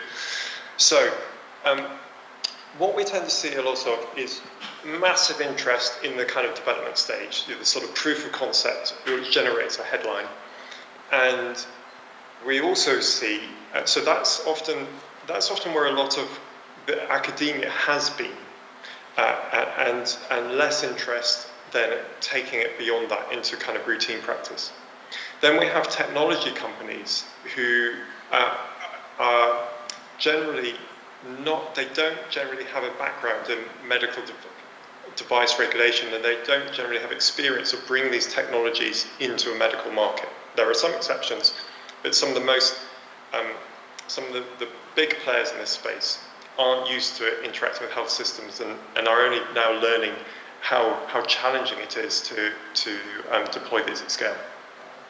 And essentially, what we have to then manage is the enthusiasm, whether it's academic enthusiasm or a technology company enthusiasm, to say, well, look, this is going to save you lots and lots of time. Here we are. We'll make it. Often, what they say is, we'll make it available to you for free. Here you go. Now, if that's a technology company, generally what they mean by we make it available to you for free is what we'd like you to do is trial this in your local hospital or wherever, provide us with all the data, and then we can take it through regulation, and then we'll sell it back to you. And that might sometimes be appropriate, but what it can happen is that you create the systems, you create the changes in your health pathway that allow you to adopt this technology, and then you suddenly find that something that seemed like good value, once it's gone through regulatory approval, isn't sustainable, because the cost of that is just not something you banked on. So the way we manage that now is that when a technology comes to us, we're very clear, is this a research study, or is this if this is a product you're selling? Then if it's a product you're selling, just because it's AI, it doesn't make it magic. We evaluate it as we would with any new technology, which is, can we make a business case that stacks up? What's going to be the long-term cost of this? And it's only if we can see a long-term sustainable model, and it looks like it really will make a benefit to our patients we serve, then we go, okay, yeah, now we'll evaluate it in the pathway. Because reconstructing healthcare pathways is a big investment. And most of these technologies require a degree of disruption to do it.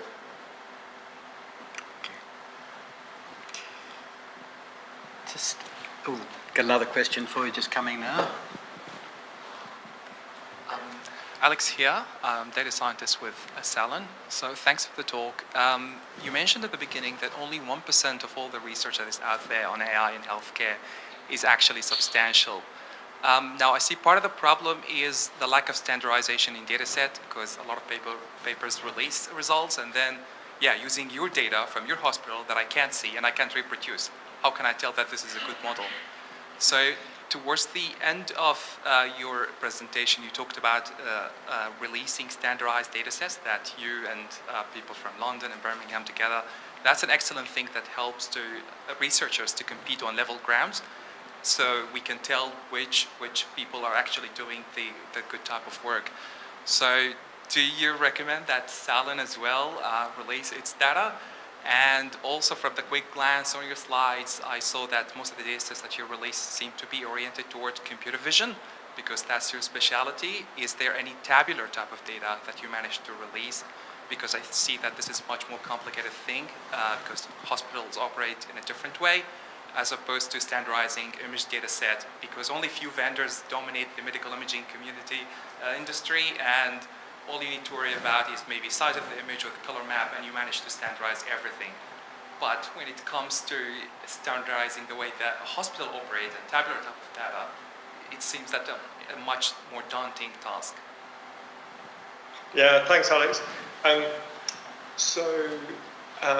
think there are a couple of things here. First of all, data sets for benchmarking, whether it's our data sets or other data sets, there's a real value in having some well-curated, well-labeled data sets that you could take algorithms from different vendors and do head-to-head comparisons. And that can provide you some evidence on kind of reliability, and I see huge value in that. However, one of the things that I've barely touched on, but is a real problem, which you alluded to there, is the issue of generalizability. So, you cannot expect an algorithm to perform exactly the same when you take it from one environment, one population with a particular demographic distribution into another. And the more complex models tend to be more brittle. So they may perform really, really well in their first population, get fantastic testing results, and you take it down the road and suddenly the performance drops off a cliff. So I would absolutely encourage you at Salon to have your own data sets, even if it was only for internal use, that you can provide that local assurance. So before you deploy these technologies into a pathway, you've done that kind of silent trial phase to see how it performs locally. I think there is also huge value in then making those data sets more widely available. I think globally that's something we should do, but you do need to make sure that you are protecting privacy, that this is something that your patient communities support, and that's something we've put a lot of time into. And just to say that varies a lot from country to country, and in terms of what the public attitude is to those technologies. And your last point about tabular data, we've got, I talked about the Insight Hub. We've got another hub called Pioneer, which is around kind of if you like, the rest of medicine, but particularly focused on acute care, and that has a lot of tabular data. The area we don't release is free text currently. We're currently doing some NLP work to try and make that available safely. But we do make tabular data available, yes.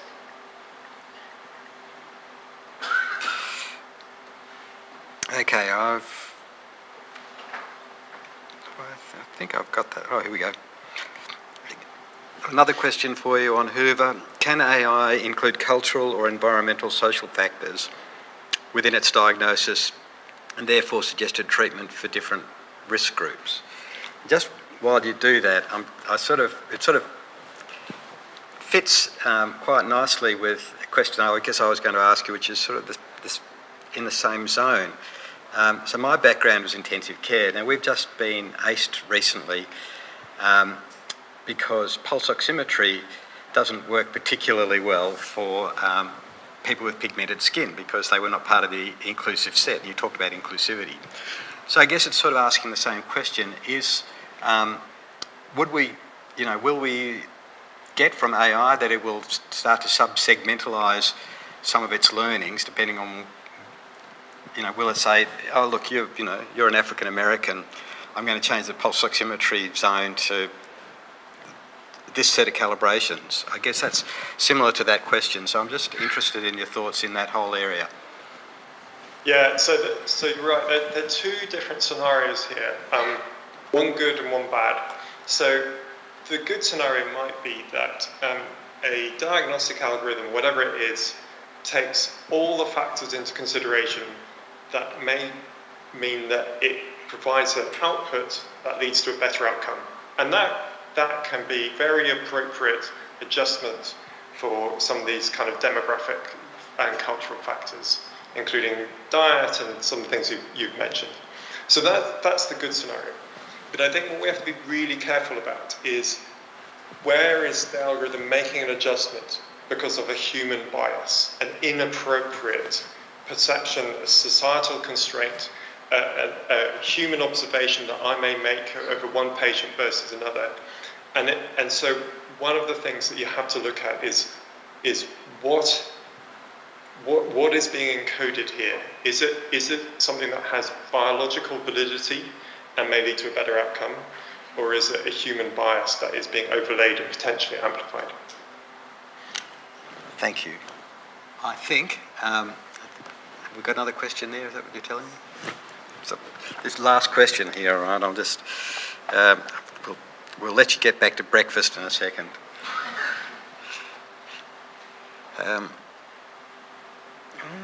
Did I pick up that last one? I think I've got them all. You've got another one there? Thanks, Simon. How do we introduce allied health, a whole, AI into for allied health, for nursing and mental health? Because, we have a whole range of people who work in this space. So how do we generalise some of those ideas? Yeah, I think that's good. I think that will become.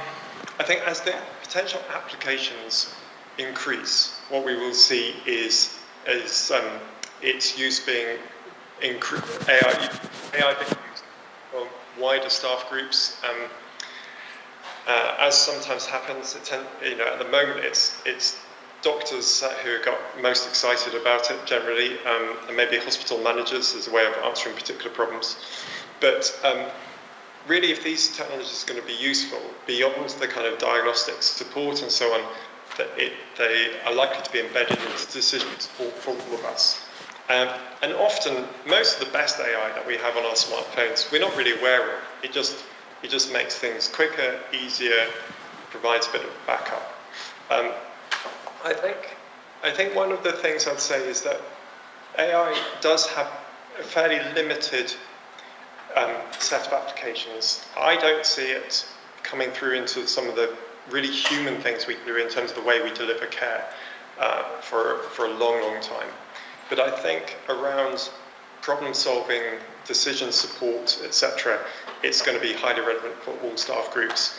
Whether it's dosing, whether it's delivering care on the wards, the stuff that could be done by a machine should be done by a machine, and the stuff that is best done by a human should continue to be done by a human. Alistair, great place to finish up, I think. Great message there.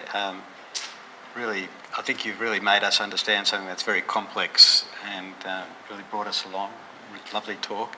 So thank you very much. Thank you for getting up and contributing your time like this, and I'll let you get back to the rest of your day. So thanks so much.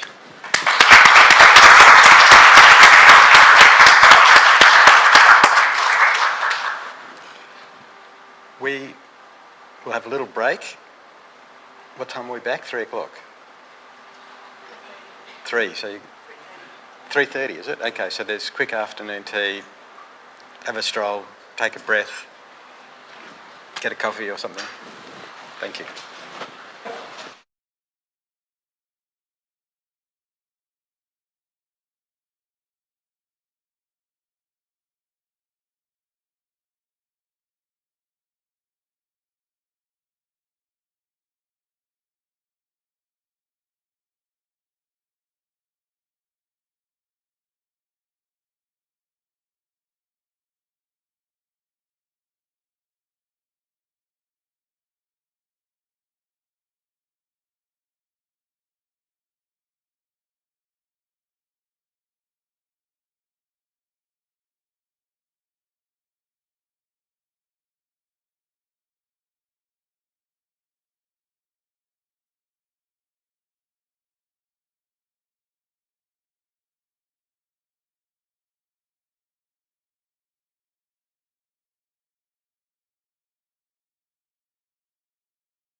it's great to see everybody.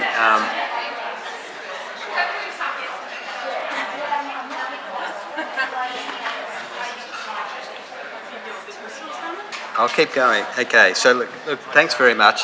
It's great to see everybody come back from afternoon tea. There's obviously a few new people who've arrived, and so that's excellent.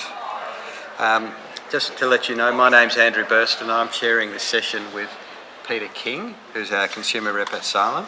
I've known Peter for a number of years, and so he'll keep us on our toes as well. Online, we had about 75 people on the previous session, just so that you're not alone in here. We've got a great turn up here, but we'll let you know maybe at the end of this how many people we've had online for this session, but it'll be a similar sort of number. So there'll be good numbers of people, and of course people will listen and watch this afterwards as well. We know that from before. People who were here at the beginning, at the very opening, we had a welcome to country with a smoking ceremony, which was stopped us and located us here. For those of you who have just joined us, I'll welcome you to as we acknowledge that the Kaurna people are the traditional custodians of the Adelaide Plains, and we pay our respects to elders past, present and future. So the format today will be, we have three speakers. We're going to ask them to come together at the end. They're quite diverse topics, but if you've heard me talk before, you're a bit sick of me talking about a thread. I felt there was a thread somewhere in the middle of this, and we'll see how the thread pulls together. And we'll progress from there. So I'm going to hand over to Peter, who's going to introduce our first speaker. So thanks very much, Peter.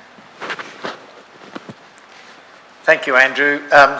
Just in setting the scene for consumers and community involved in research, you might ask yourself, where do they sit? And certainly used to be, research was something that was done to the consumers, and then after a while it was done for, and hopefully now as we're moving it's going to be done with consumers and the community. You know, I want you to picture the old hourglass or egg timer, and certainly consumers need to be involved in the beginning, at the planning stages where biases, as Alistair pointed out in the previous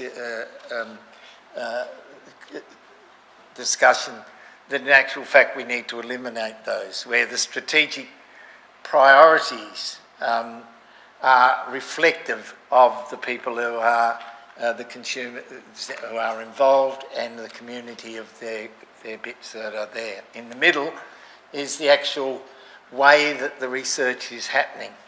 And certainly there we see the community and the consumers giving advice, given insights and experience. And so then once the research is moving, then we see it coming down into the other part as we are actually looking at the dissemination of what's happening, the answers of what's happening there in the research, that it's then translated into plain English so that the insights can be universal in their nature. And then just like all effective researchers, then the important thing then is that you could actually turn over the hourglass and actually keep on the program going so it's interactive. It's my pleasure first of all to introduce Professor Alison Jure from the School of Public Health in Westmead in Western Sydney. Alison holds an award, Investigators Award, for the National Health and Medical Research Council. She's got a lot of experience in patient-centred outcomes in research, especially in chronic disease, and the context of research which has a priority setting, and the development then of core outcomes for research and co-production with clinical trials. Alison co-founded and is on the executive committee of the Global Standardised Outcomes in Nephrology initiative, and the COVID-19 COS project. She's going to talk to us today about establishing a core set of outcomes for people with suspected or confirmed COVID-19, which is very important to all of us. So thank you.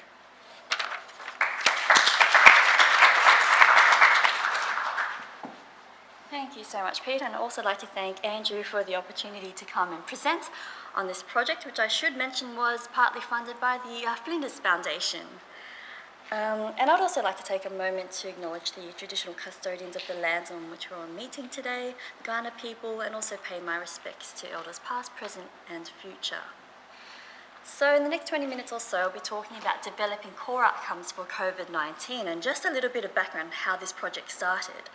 So I was on I think I was on the first flight coming back from Vienna, landing into Sydney, and it was the first flight to be quarantined.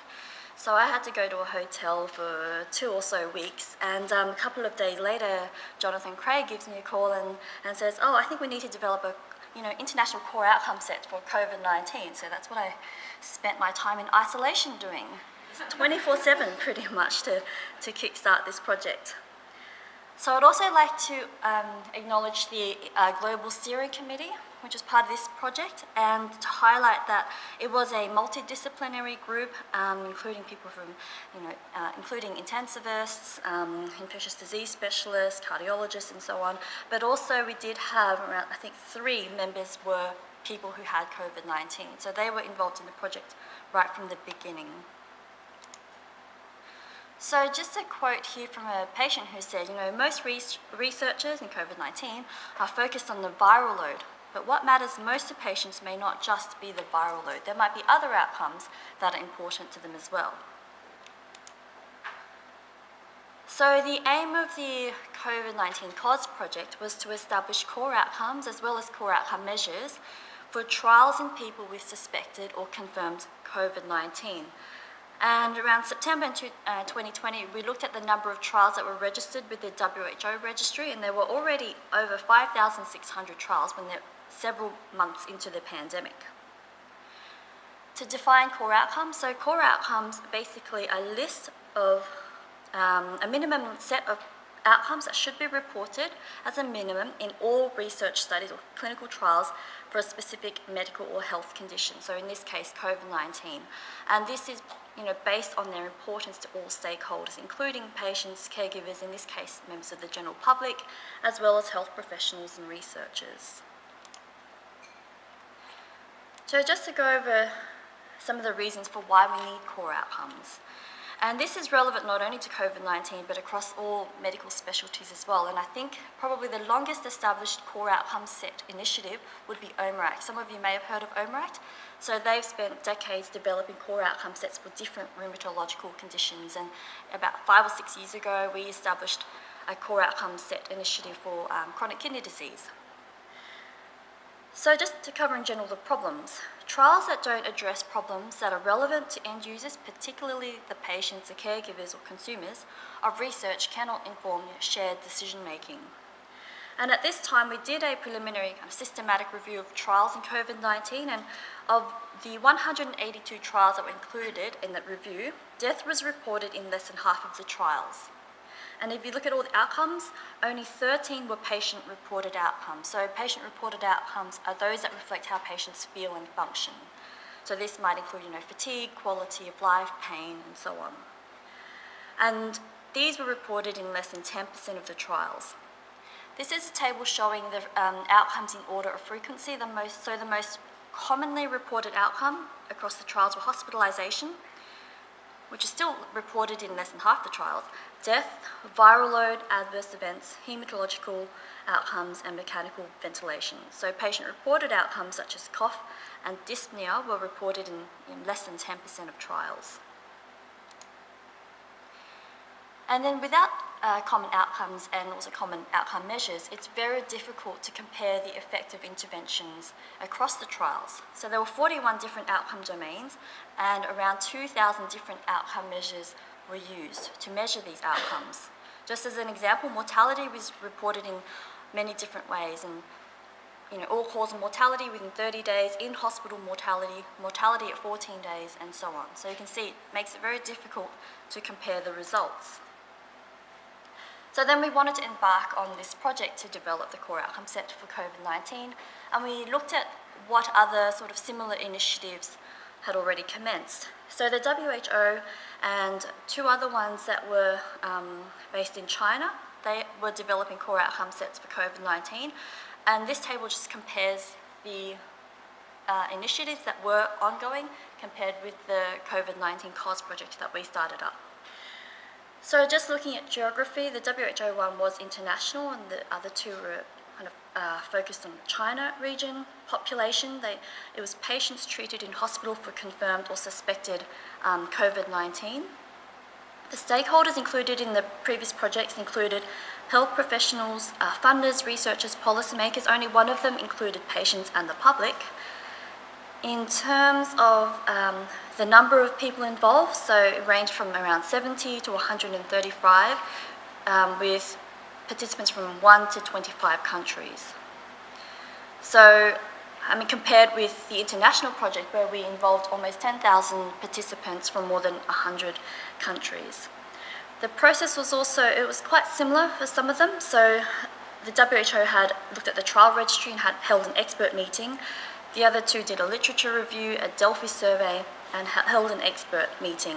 And in blue are some of the core outcomes that they identified, which was similar to ours. So they had mortality, respiratory support, and other core outcomes such as viral burden, clinical progression, and so on. So with that in mind, we did decide to commence the project. And so this is an outline of the process, and I just put a time, what are they called? Time clock there, because normally the process of establishing core outcomes can take, at least a year. Jonathan, we were given maybe a few months to try and accomplish this. So the first phase is to firstly identify the core outcome domains, and this will involve a systematic review of trials and looking at what outcomes they're reporting, an international Delphi survey to try and gain consensus, and also consensus workshops to establish those core outcome domains. Then is the next tranche of work to work out how do we actually measure these core outcomes. And this similarly would include a review of measures, so looking at what's been used in core outcome sets in the trials, and looking at established measures that have been used in other areas such as, say, respiratory disease. And then a consensus workshop to finalise the core outcome measures. So this was a very rapid process. So with the Delphi survey, just to take you through the process a little bit, the initial outcomes for the survey, we identified these outcomes from the trials and the systematic review. We looked at the other core outcome sets, added those in, and we grouped these into domains. These were reviewed by the steering committee. Again, patients with COVID-19 had input in this as well. This was launched in 5 languages. In round 1, participants were asked to rate the importance of the outcome on a 1 to 9 Likert scale. This is based on the grade scale, and to provide comments and suggest new outcomes. And we also, so the Likert scale will allow us to assess the absolute importance of the outcome, but we also added a best-worst scale to look at the relative importance of outcomes as well. And then the core outcomes were determined based on the means, the median scores, the percentage of people rating that outcome to be of critical importance in that 7 to 9 range, and also the best-worst scale score. In this survey, we had 9,289 participants from 111 countries, and that's just a breakdown of the participants by country, by language as well. So in total, we had 776 people with suspected or confirmed COVID-19 and family members, 4,882 health professionals, and 3,631 members of the general public. And here are the mean and median scores, as well as the proportion of participants rating the outcome to be of critical importance. But I'm just going to put up this next slide just to show the ratings in order. So the top 3 outcomes, the top 5 outcomes are actually similar across the group, so patients' caregivers, the health professionals, and members of the general public. And these top 5 are death, respiratory failure, pneumonia, organ failure, and lung function. This graph is a little hard to see, but this is showing the results of the best-worst scale to look at the relative importance. And just a quick comment here is that it did agree with the Likert scale ratings. We also mapped the mean differences in scores between the health professionals in the public and the patients and family members. So if they sit on the left, it means those outcomes are rated more important by health professionals in the public, and those on the right were favoured by the patients and family members. So just to summarise here, patients' family members gave higher priority to a lot of the patient-reported outcomes, such as fatigue, muscle pain, gastrointestinal issues, anxiety, compared with the health professionals. And you can see there was quite a high prioritisation of the impact on family, depression and anxiety, which reflected angst about the isolation and also the profound guilt of infecting, their other family members or others. And when we looked at the comments, we identified a number of themes for the reasons for their prioritisation. So there was the fear of life-threatening, debilitating, permanent consequences, so that drove them to rate those outcomes of higher importance, to address knowledge gaps in COVID-19, to enable preparedness and planning, and also the tolerable or infrequent outcomes were tended to be given kind of a lower priority score. So we brought these results to a series of 4 consensus workshops, and these were attended by health professionals as well as patients, caregivers and members of the general public. And in total across the 4, we had 95 attendees from 21 countries to discuss the core outcomes. And just quickly going through the themes that arose from the discussions, they talked about the core outcomes having to be able to be captured in different care environments, low, middle, high income countries, for example, different resource settings, the need to kind of respond to this immediate crisis of COVID-19. It also needed to encompass the whole spectrum of the disease severity and also the trajectory. Needing to distinguish overlap and collinearity between some of the outcomes, so trying to clarify those sorts of things, recognising as adverse events, and also being cognizant of family and psychosocial well-being. And just a couple of quotes here from the participants. It's about ability to function afterwards. What is worrying me now is post-viral fatigue and recovery, because it's been a very long time since I've spent 2 weeks in bed, and I'm showing no signs of being strong enough to even function in the house, never mind go back to work. That's what's concerned me about a long-term recovery, is that kind of post-viral thing. Another patient said, even though I don't have the virus in my body, I'm still having shortness of breath, chest tightness, and I'm still coughing as well. So based on the discussion, we came up with recommendations. So the core outcomes need to reflect the immediate goals of saving lives and also to minimise the burden on the health system, to be applicable in a range of care settings, be relevant and feasible also in low-income settings, to capture the long-term prognostic concerns, to include long-term functional outcomes, and also it has to be applicable to people with severe, mild to moderate COVID-19, and include prevalent and debilitating symptoms such as shortness of breath. So here is the core outcome set. The ones in red were the final core outcomes, so mortality, respiratory failure, multi-organ failure, shortness of breath and recovery. But we also identified some other outcomes in the second and third tiers that were also regarded as important to be considered for trials as well.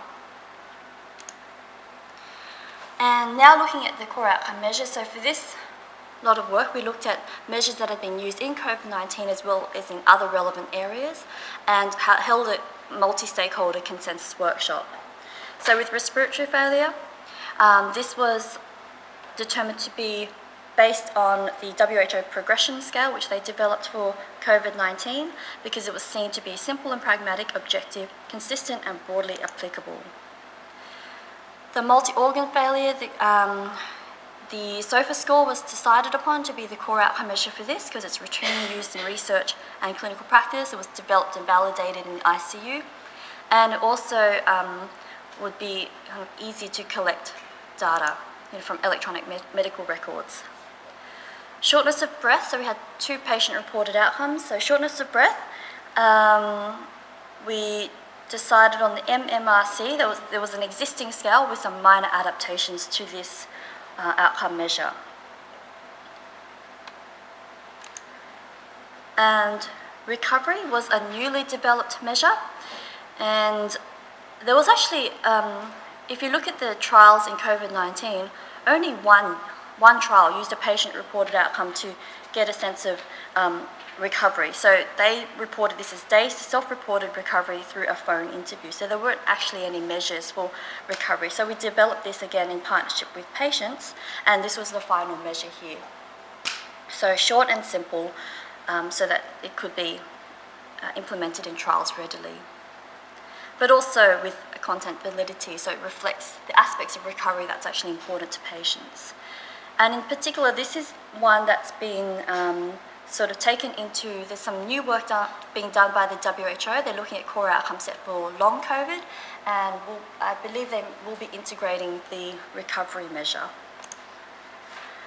So just to summarise, mortality, respiratory failure, multi-organ failure, shortness of breath, and recovery are critically important outcomes to be consistently reported in COVID-19 trials. And I was kind of reflecting on this because I actually got COVID, I think it was January this year, and it sort of resonated with what I thought as well.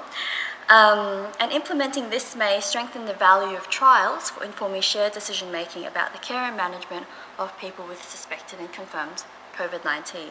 And I've just included the references there if you wanted more information through the published work for this project. Thank you so much for your time. Thank you for listening.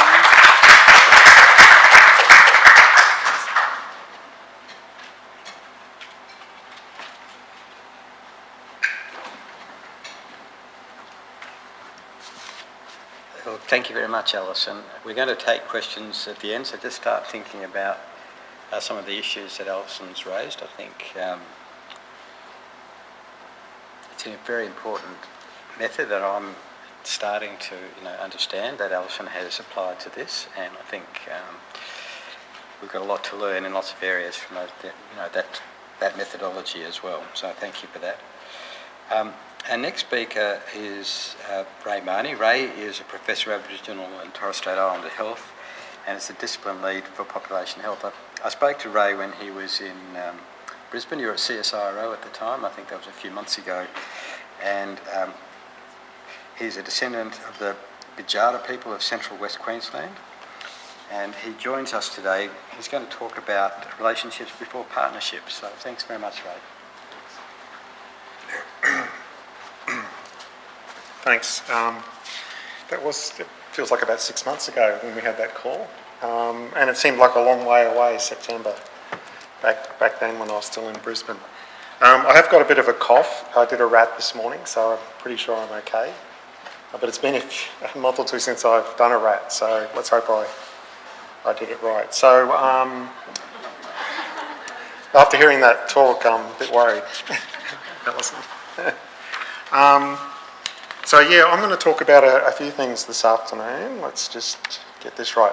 Look, and of course first, it's my privilege really to acknowledge the Kaurna people, our traditional owners here in this part of the beautiful world in Adelaide. I'm enjoying my time down here, and pay my respects to the Kaurna people and their elders and other leaders from within the community and emerging people.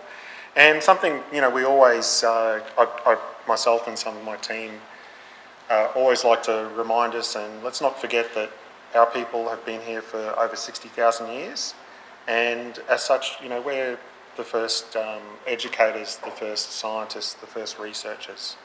And we hold an important place in that knowledge being carried on. And acknowledging that it didn't start over 200 years ago, it started a long time before that. I won't dwell on this, but I'm just kind of like I've got a bit of a interesting situation at the moment. I've been with Flinders for the last sort of few months, 3 or 4 months, and it's been great getting to know my team, and Jonathan's here, the boss, so I better do a good job. It's a great place to work, and as I've got a good team, and I'm getting a chance to meet some of people who work with Flinders, and I'm hearing really positive continuing to hear really positive things. But I'm also holding a position as a visiting scientist with CSIRO in their e-health research area, which is where I've come from. So I'm progressing some of that program of research on there. But look, an important part of my background is as a Bidjara man from Western Queensland. My mum grew up out there, our people grew up out there and still live in Western Queensland. I spent most of my time in Brisbane, and I get the opportunity with some of my research to travel out there and spend time with family and friends and hear,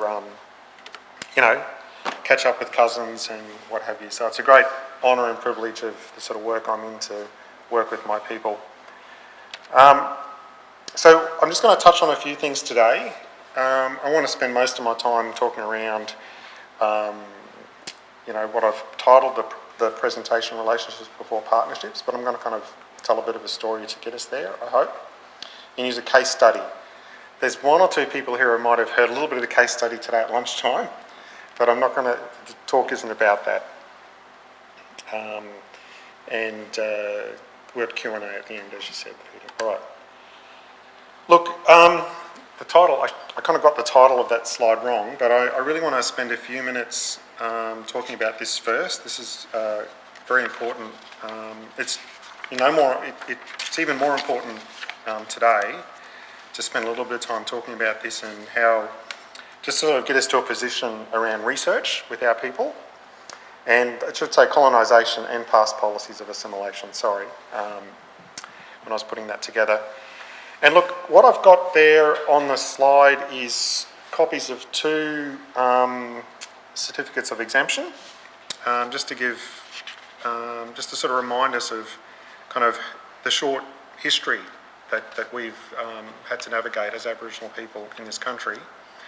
And as a way of sort of giving us a sort of a perspective around how racism, in particular institutional interpersonal racism, continues to be a real challenge for us today, and some of you might have been monitoring or seeing the news around what's happening in AFL with Hawthorn. It's just a reminder that racism is everywhere for us and continues to have an ongoing impact and impact on intergenerational trauma. So look, just let me dive into why I've put these two things up on the slides before we get into research and leads us into research. Is one's blurry for a reason, because that's one of my relatives, and my mum's cousins, if you like, so a family person. And like my mum's prone to do, she'll just wheel out things, now and then. Like I was in St. George. She says, I started school there. I'm like, oh, really? Thanks for telling me, Mum. So, because while it's challenging our history for me, it's even more challenging for my mum, for what she went through. And this is not to underplay the importance of intergenerational trauma. So that form that's blurry, because I don't really want to reveal, try not to reveal much identifiable information there, but it's titled Report on Application by Aboriginal or Half-Blood for Exemption from Provisions of the Act. So that's the title of the report, of the form. Now I didn't have to, fortunately, but a lot of our family and people, especially in Queensland and other states, can't speak for South Australia, these forms were required to be able to move within the community, right? And the person who signed these forms often was the local sergeant. So, we were accountable to the local, police. So, and we needed these things to be able to work, to be married, permission to have a family. And it's just like sadly a real prime example of the dominant culture making decisions for us. And if you're thinking about listening to some of the talk that's been happening around Hawthorn and the way decisions were being made for those young guys, I'm not here to debate the facts, but just remind you that for some of us it's quite challenging hearing that, because it's a reminder. And for others, it'd be quite traumatic, because it'd be for them a lived experience being, reminded of that. So anyway, I'm getting to research in a sec. Name and breed of parents is on the form. Father, half-caste Aboriginal. Mother does not remember mother. That wouldn't be because, and that's obvious, well, that's code for stolen generation, of course. Does the applicant or his family, is very gendered as well, habitually associate with Aboriginals? Does the applicant live in a civilised manner and associate with Europeans usually? Does the applicant drink? Is he, or in brackets she, thrifty, and does he or she understand the value of money? So these are the sorts of questions you had to have answered by the sergeant when he's filling in the form, because not he or she, it would have been he, no doubt. And then if they signed it, you were then able to, leave community or do those things. So it's just one example. This is just one example of the very recent history. And if we think research is separated from this, think again, because the people making decisions around research were involved in these acts and these policies. And then just a reminder of things like, in Brisbane we have a few areas, like in West End, there's Boundary Road in West End, right? And it's not named after a guy called Matthew Boundary. It's actually a boundary where not so long ago, if you're Aboriginal, you couldn't go past that street after a certain time. So, it's a reminder in our society. So what is this? So I hope this helps to set a context around research for us moving forward and to understand how, that research for us has been on a bit of quite a recent evolution and moved to us being, as Aboriginal and Torres Strait people, more involved in the decision making around research. Because we've had to sort of fight to take that off and out of the hands of non-Aboriginal people. And this next slide here is it's got some things from the NHMRC. All of us know who the National Health and Medical Research Council is. They're the people who, set the agenda, if you like, around research ethics and funding. And I always enjoyed looking at this slide here, the dots on the slide around criteria for health and medical research with Aboriginal and Torres Strait Islander Australians. Funding applications must address these things. Now, this was put together in about 20 years ago.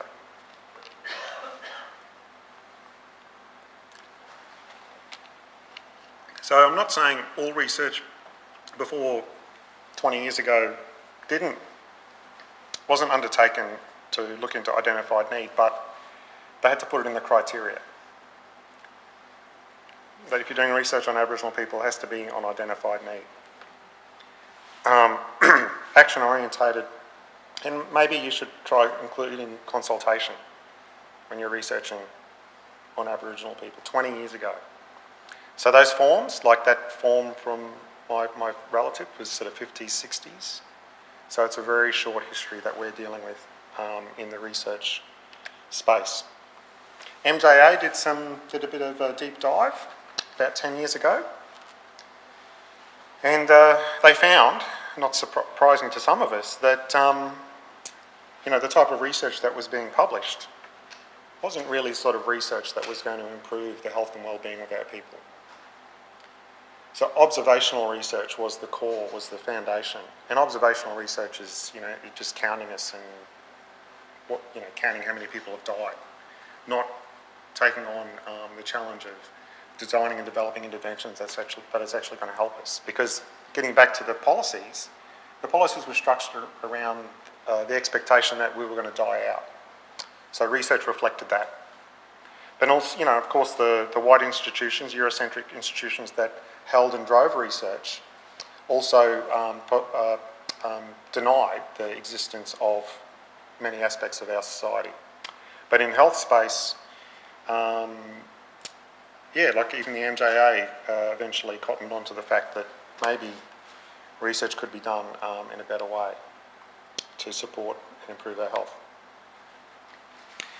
There's been other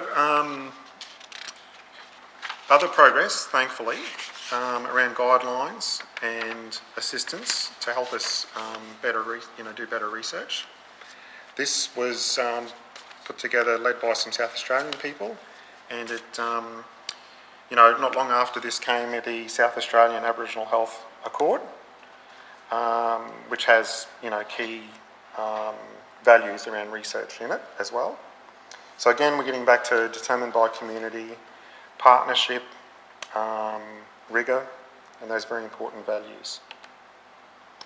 And NHMRC updated their guidelines around conduct, and we start to see really important values again emerging as determined by Aboriginal people as key to undertaking research with our people.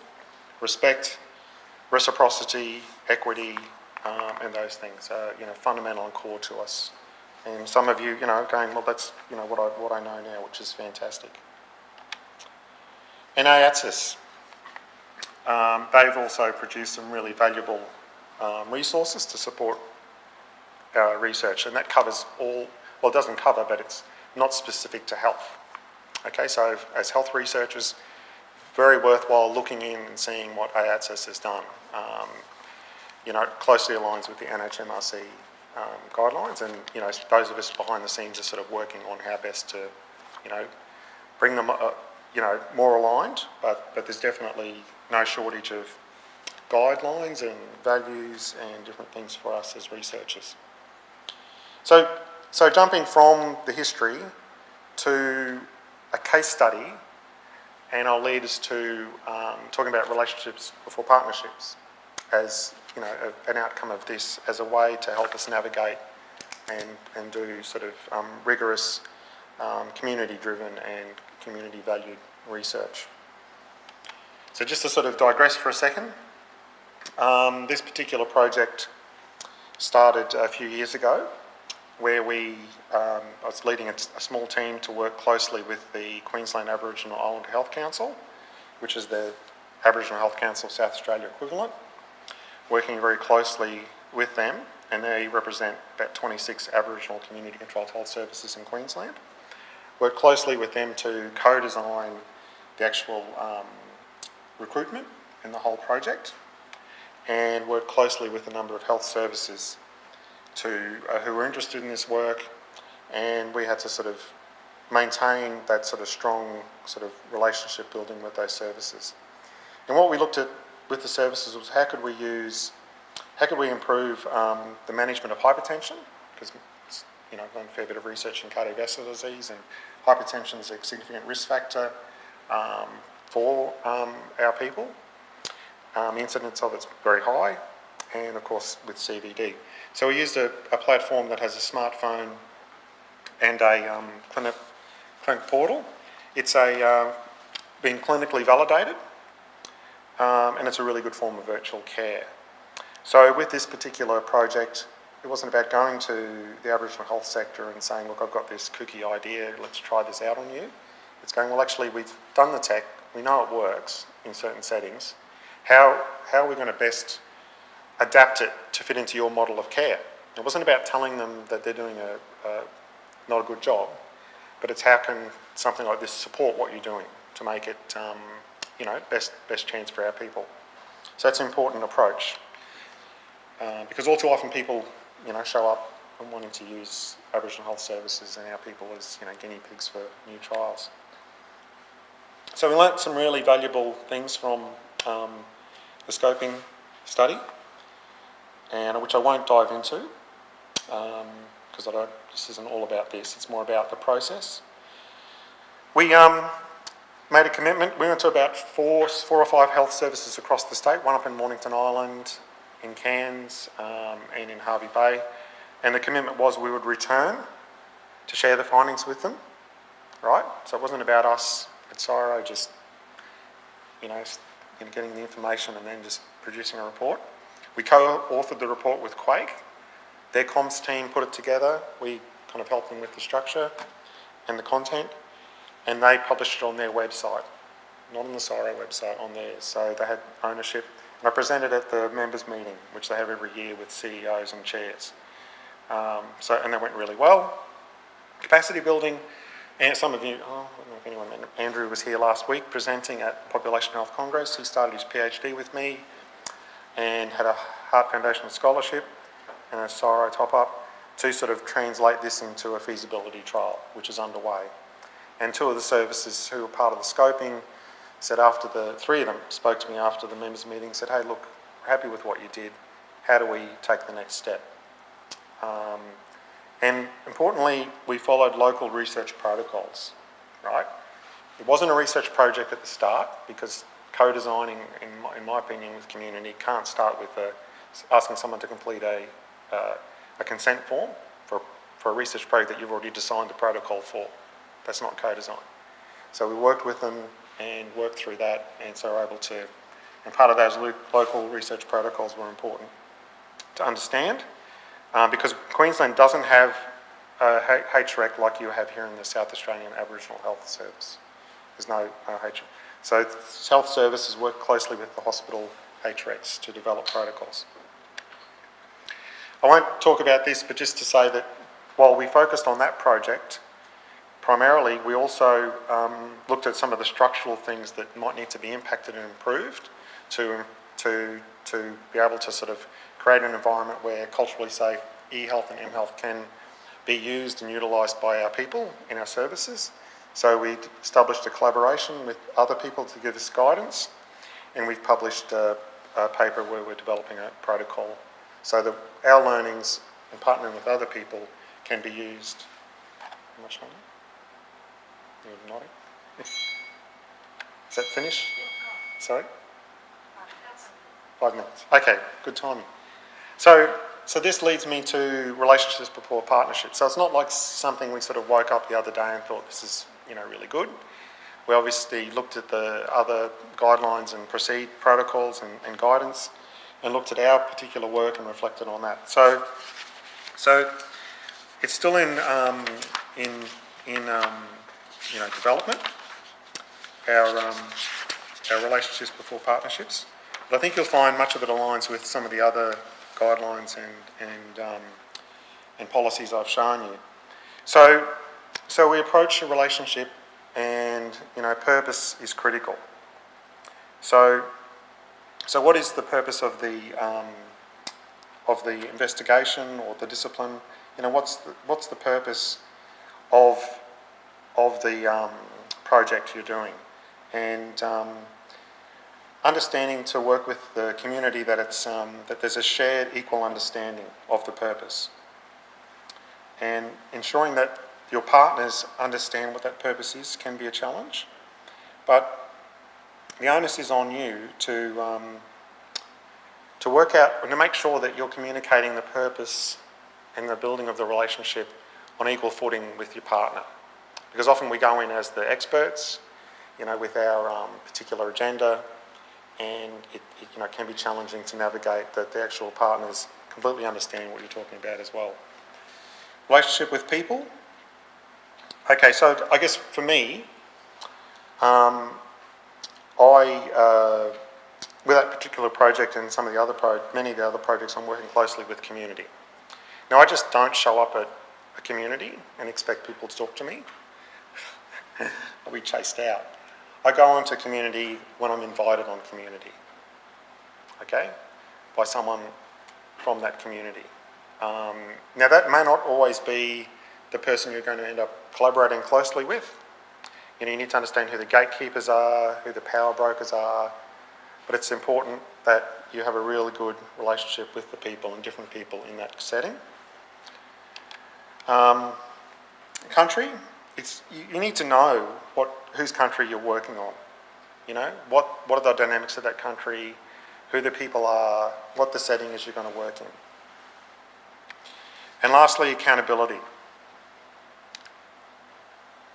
Really, what our approach is to be, like we say, unapologetic around, accessibility and time with those communities. And the services we've worked with, have repeatedly appreciated us investing time in their community and working with them to come up with a co-design, a solution, or a research project. And I mean, that's really important when it comes to sort of building genuine informed consent to participate in the project. I think that's my time. Sorry, I just sort of end it like that, but I kind of went a bit over time. All right. So thank you.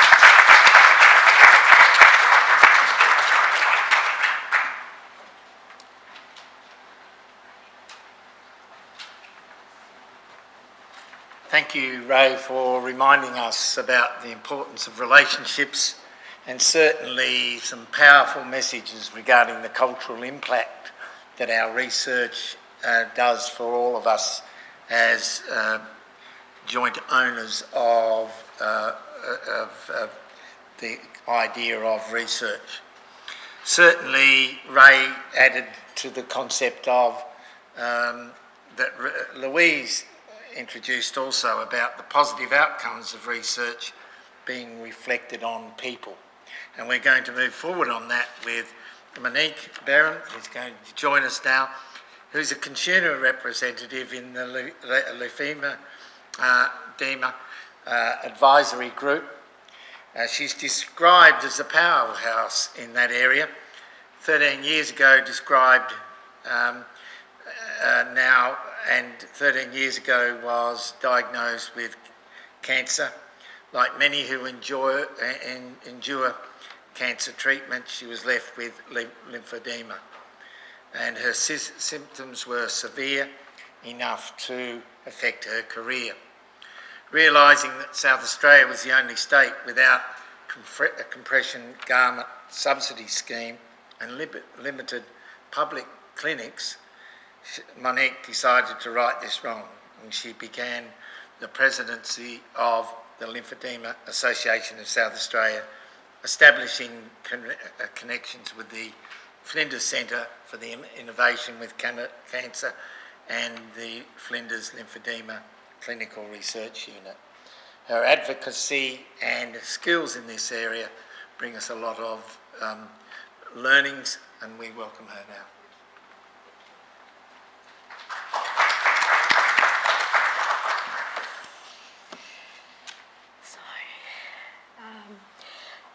First, before I even start what I was going to say, I would like to thank both of the speakers before me for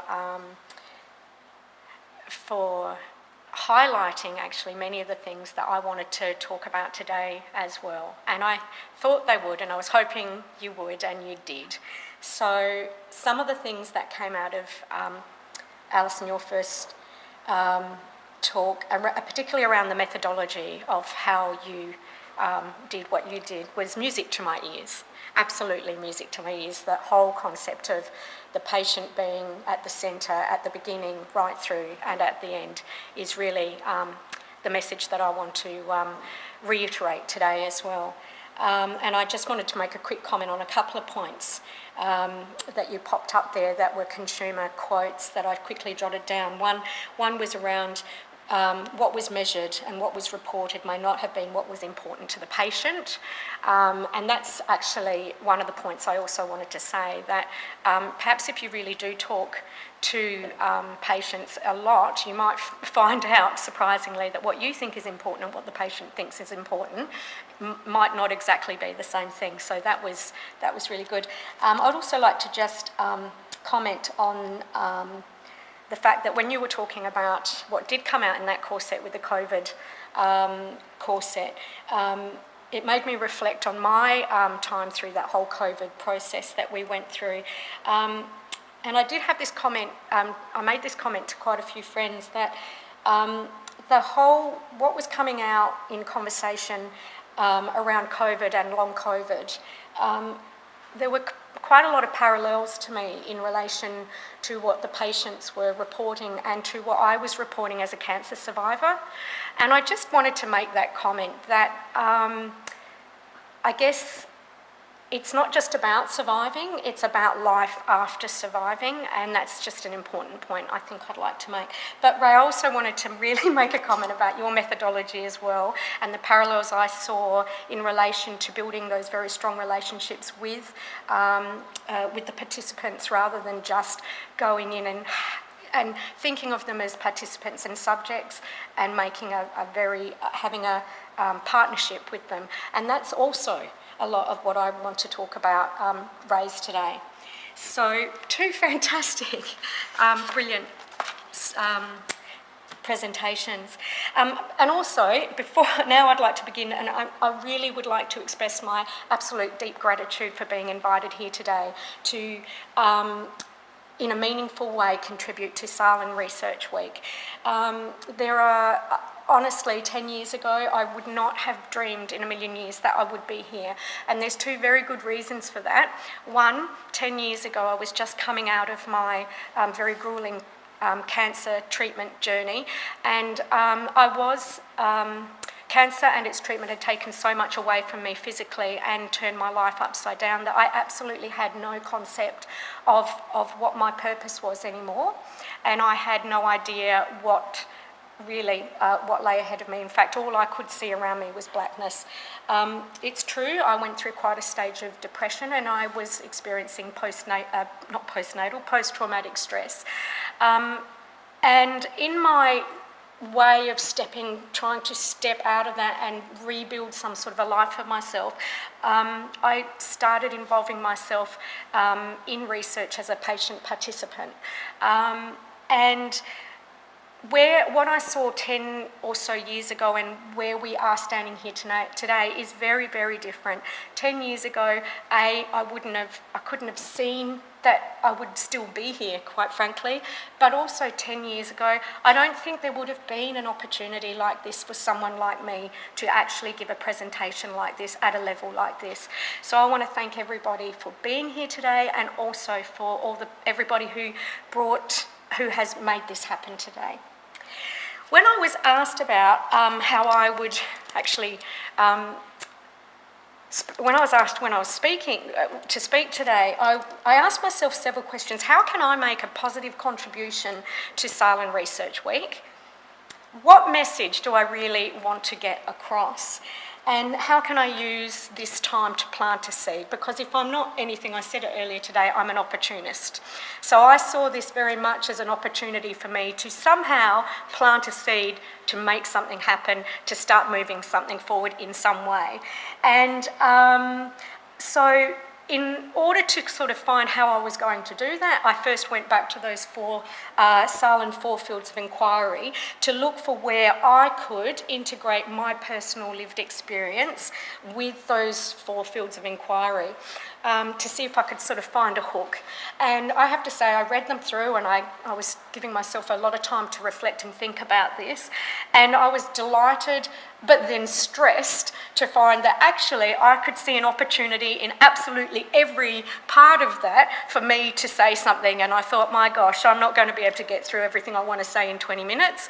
And then I was thinking, okay, make this simple, bring it back to something simple. How can I really make a difference? So then I went on to asking myself, okay, why did I as a patient, and why do I as a patient, and I've been a carer as well, why do I involve myself continually where I can in research as a participant? And what is it that I want to achieve out of being a patient that participates in this sort of research? So I came up with a list of things that were important to me, and I believe that if you were to ask any of your patient participants, you'd probably hear a very similar kind of list come out of them.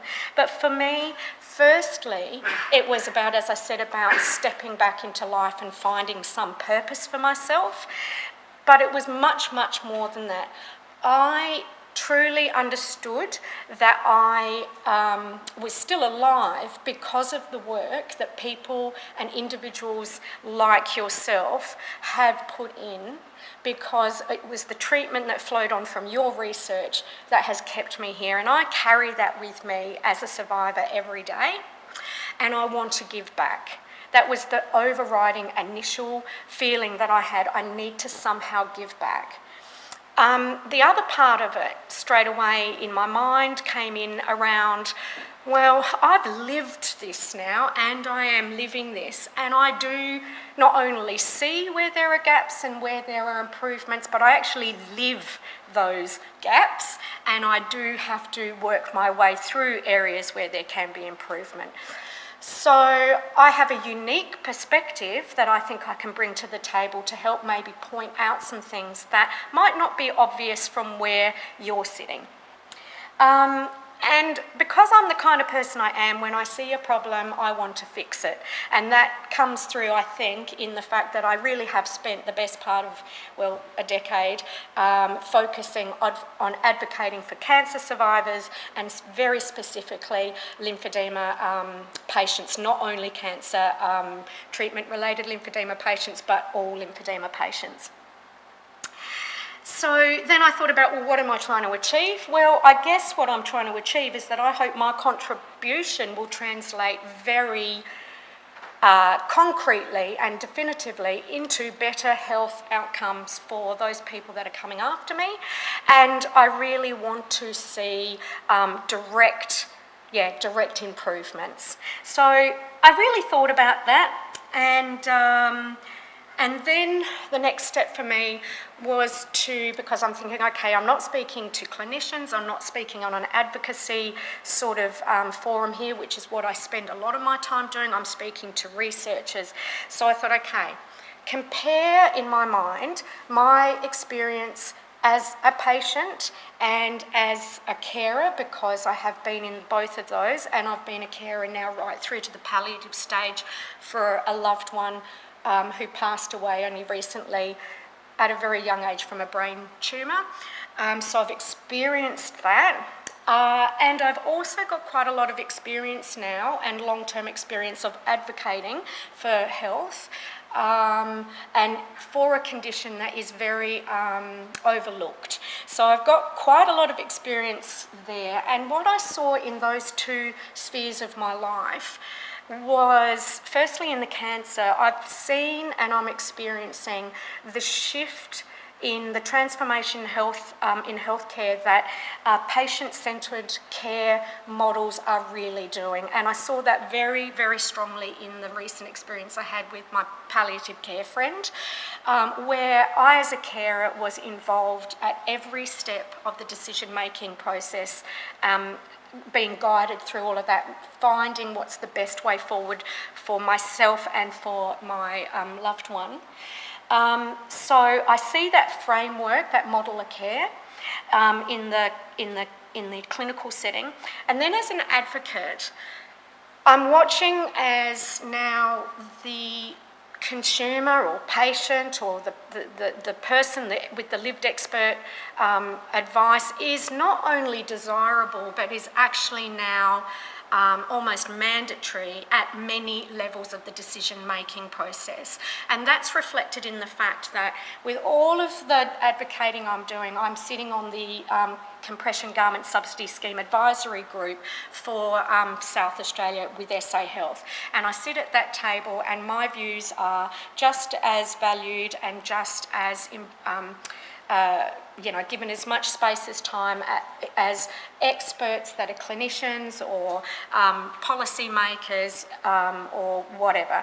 And I see all of that happening in all of those spheres. And then I reflected on my experiences in the research sector as a participant. And what struck me, it was a bit of a light bulb moment because I had not thought about this in this way before being asked to talk today. What struck me was I haven't yet experienced that same level of inclusion and same level, I don't see that framework, that model of including me, the patient, in every level at every stage of research. So I suddenly realised that's the one message that I really want to get across to you, that clearly you've already read it while I've been talking, but let's really strive to include the patient perspective at every stage and at all levels of research. And it came back to that mantra that I first heard as a cancer survivor over a decade ago, about nothing about us without us, and I know that that is something that gets used in a lot of spheres, but it's so very, very true. Let's really think about research in terms of whatever it is, whoever it is your patient cohort is. Nothing about that patient cohort without their input. And that goes back very much to what Ray was talking about in terms of relationship developing as well. So I started imagining, this got me to my imagination stage of what would it look like? What could I think? How could it be? And honestly, that's a bit dangerous. And already just talking about it briefly before we came in, I've already come home, I've already got some homework now because of something I've decided I think I can really sort of get my teeth into. What does that look like? Well, it has to begin with the patient. It has to begin with the patient. As Ray said, it's not about coming to the patient with a consent form. I've experienced that on many times and very gladly signed that consent form and filled out that survey or come to those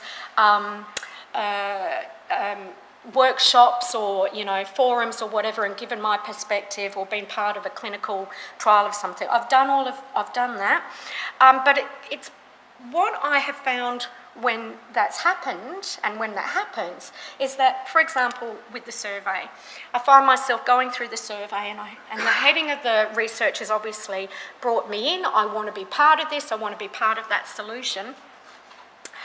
But then as I'm reading through the questions, I find myself thinking, they're not quite asking me the question that I want to give you the information to. If only they'd asked it this way, I could give you a bit more scope.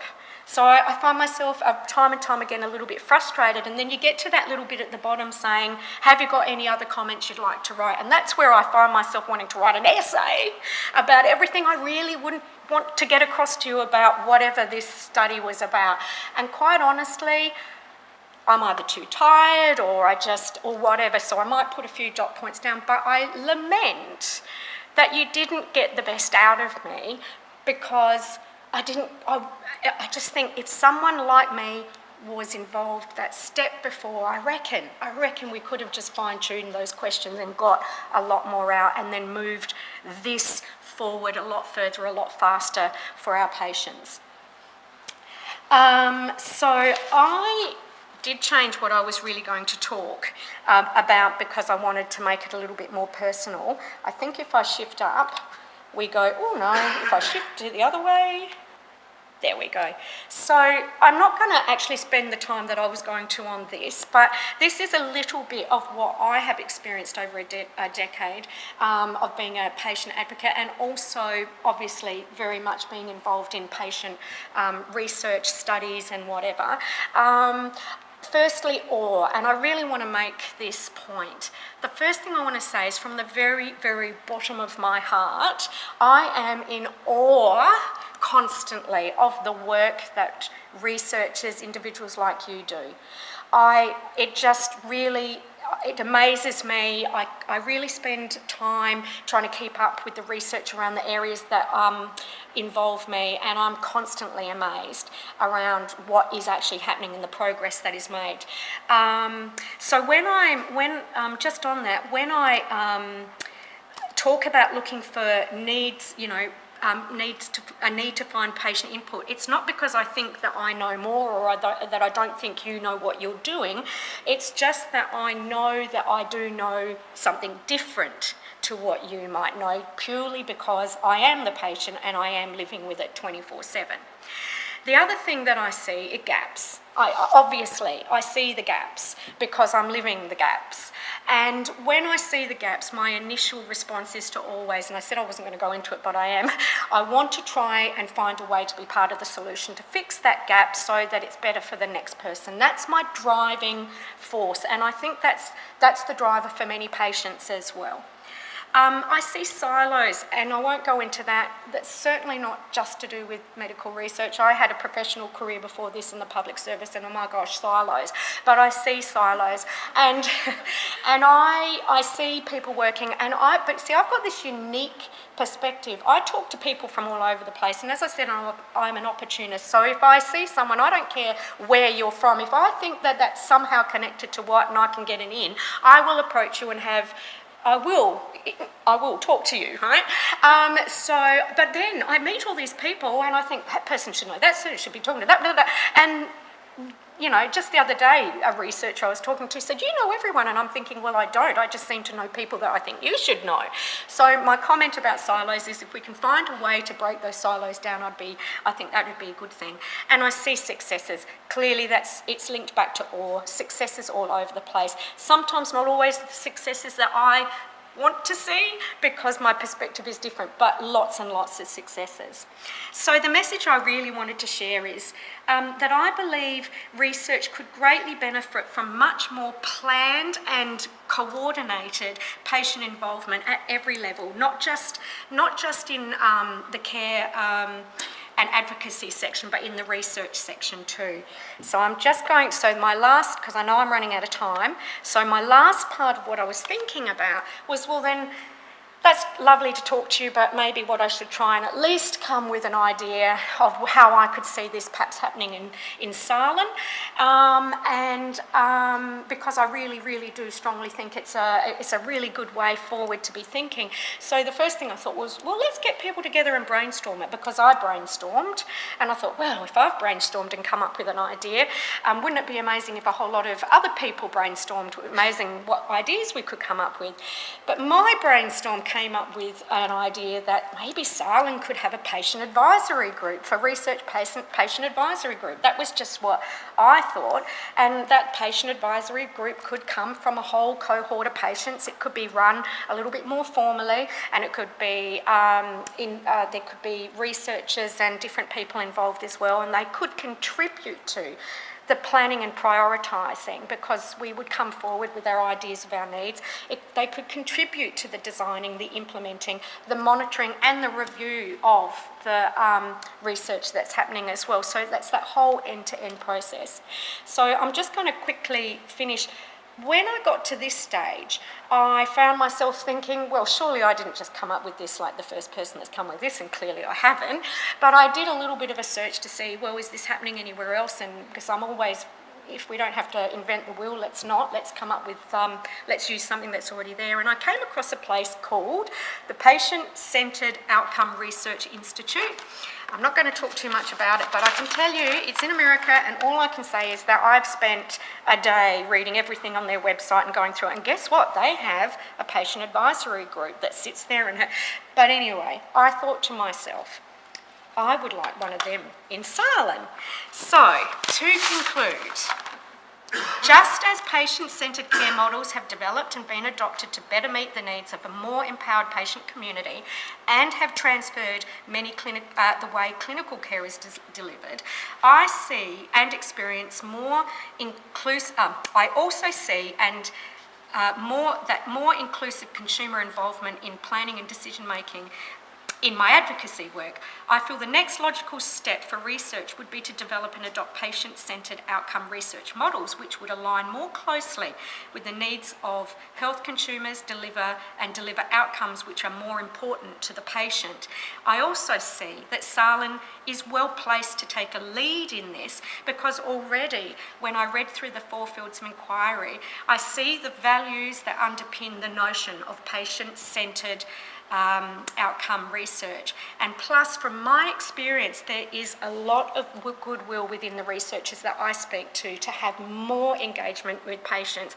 I think they just need to have those pathways and frameworks to develop to make that happen.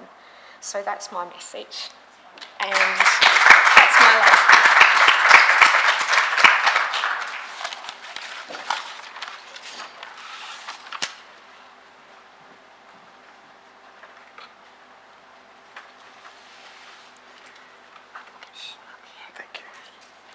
So I'm going to invite Alison and Ray and Monique to come up and grab a microphone. And please help us with some questions from the floor and from the virtual world.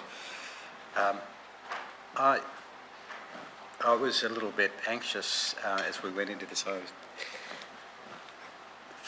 was thinking, how's this going to work? And then somebody said, these talks are so different, I don't know how you're going to put them together.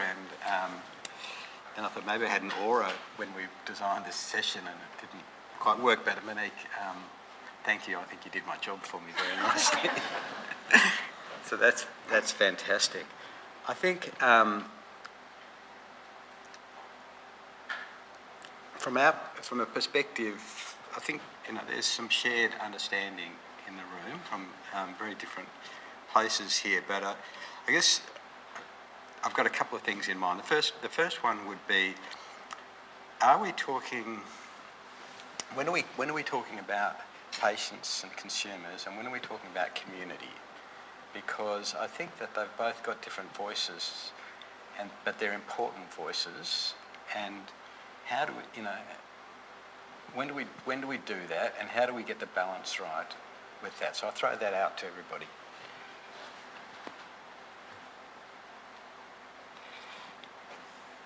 So in terms of the differences, I mean, for me, patients are people with a health condition, and caregivers are those who provide informal care. For patients, and then for the general public, that's how I would define community. And in terms of delineating the stakeholders to be involved in a particular project, I think it really depends on the aims and the scope of that project. So for COVID-19, we identified the general community to be an important stakeholder group because they would have the potential, strong potential to catch COVID-19, but in some other work, for example, in our chronic kidney disease work, we've generally focused more on patients with chronic kidney disease. So for me, I think it depends on the scope of the project in terms of involvement. Yeah, hi. Good question. It's, look, in Indigenous health space, it is quite, it's a challenge. It's a tough question to answer. Because working, every community is different, right? Has their own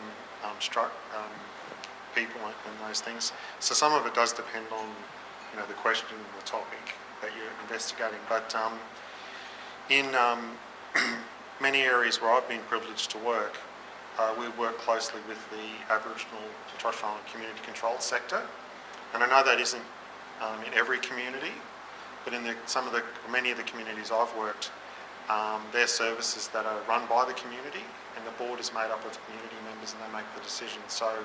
So we work closely with them as the community. But then you'll have, members of the board or staff who are also patients and community members as well. So it's very complex. But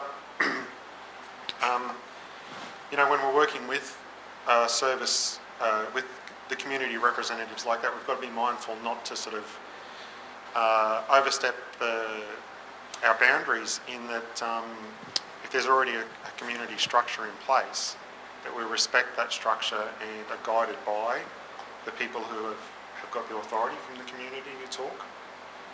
Because sometimes other members of the community might have a different priority or a different agenda, but it's, in many cases, it's the community controlled service and the leaders of that are setting the agenda and making the decisions. So it does become quite complex.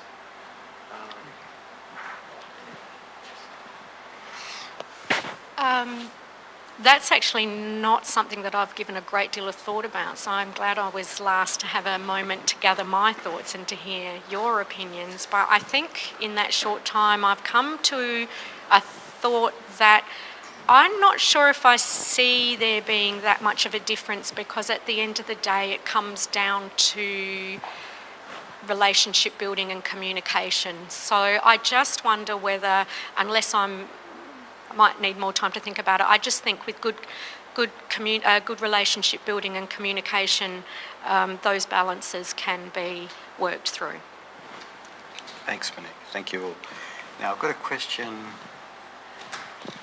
There we go. And then one at the back.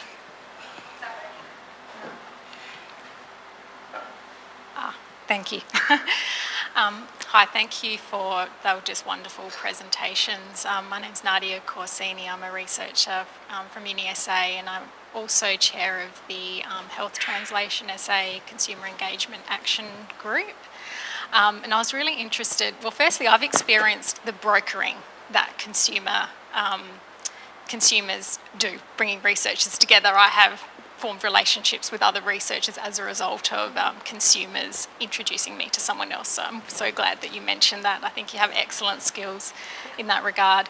But I'm really sort of grappling with this question of silos. And one thing that I've observed through my role as chair of the Consumer Engagement Action Group is that the health services actually do some fantastic work in consumer and community engagement in terms of supporting health services.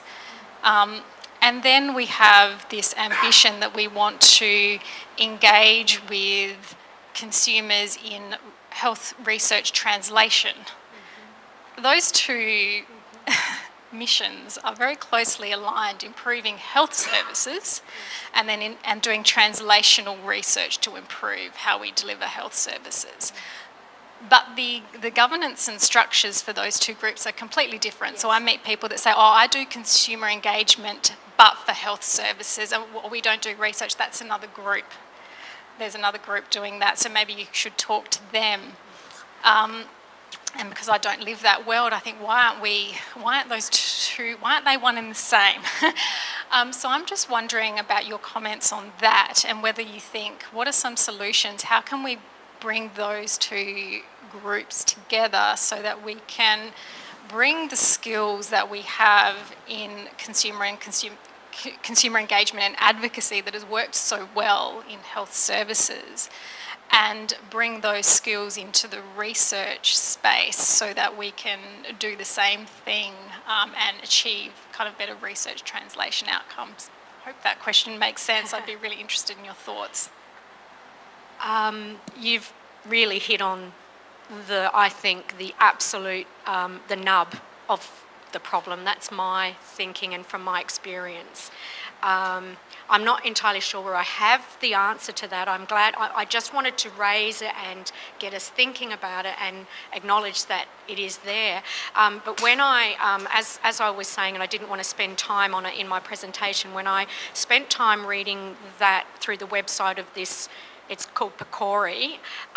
There is a lot in there that I started digesting, and my brain started going, oh, I really want to start advocating and working on getting one of those here in South Australia, a framework. And I think I'm really at the beginning stages of my possible journey into working through that. But I'm wondering whether because you work in this, you might have some very more concrete advice to answer that question.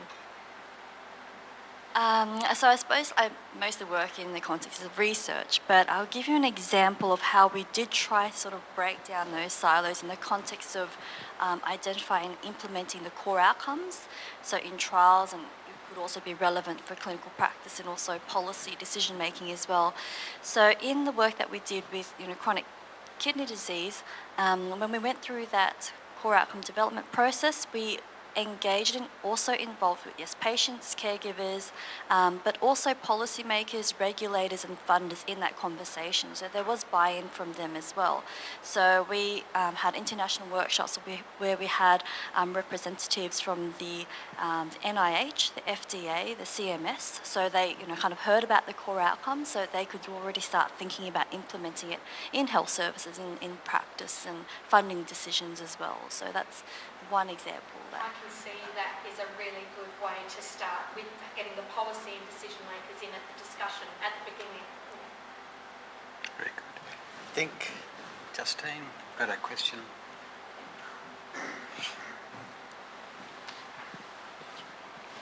Thanks a lot. I really very much enjoyed and appreciated this session. I had a question for Ray specifically.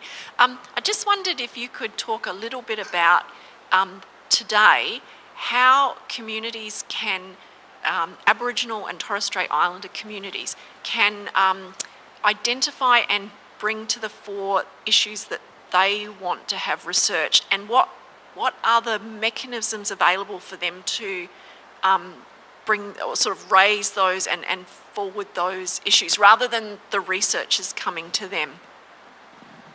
Thanks. It's an excellent question, and it's a common challenge for us all. And the example that I used in that case study was because I had a relationship with the big body, and they had already done some of their own scoping with services around what their priorities were. Not so much research, but priorities for health delivery and a bit of research. We're able to sort of do a bit of cherry picking, a bit of sort of circuit breaking and hone in on one. So that was one case study. Another approach I take, and that's about, and it's related, I guess, to the accountability when we're talking about relationships, accountability is when you're building that relationship with the community, be open to their suggestions. And I'll give you a very brief, quick example. In one of the communities we're working closely with, they know Andrew and I as cardiac researchers, right? Health information. But Andrew was on site a week or two ago, and the CEO said, look, we want to do some genetics research. I know that's not your field, but we trust you. So can you help us navigate that? So, I mean, that's the sort of, so we're progressing that now. I mean, we're not experts in that field, but because we have that relationship, they've brought that up as a priority for them because of that trust that's been established. So, building that relationship, we're like, some people in the room more than me, we're kind of experts in our field of research, right? But we're experts in research and how to undertake research. So it's kind of like, how can that skill set support the community? Like you might be, involved in whatever field of research, but surely you can apply your skills to another field to support the delivery. That's your skill set. So I think that's, often people show up as me, like a cardiac researcher, and that's all I can do. If it's not cardiac, I'm not interested, and that doesn't help the community.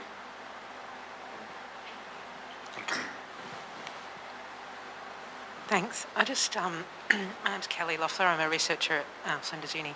I just wanted to pick up on a comment that was made in the last session there and link it back to the plenary from earlier on. And it's, I think, a really interesting point. I work in clinical research and we have standardised questionnaires.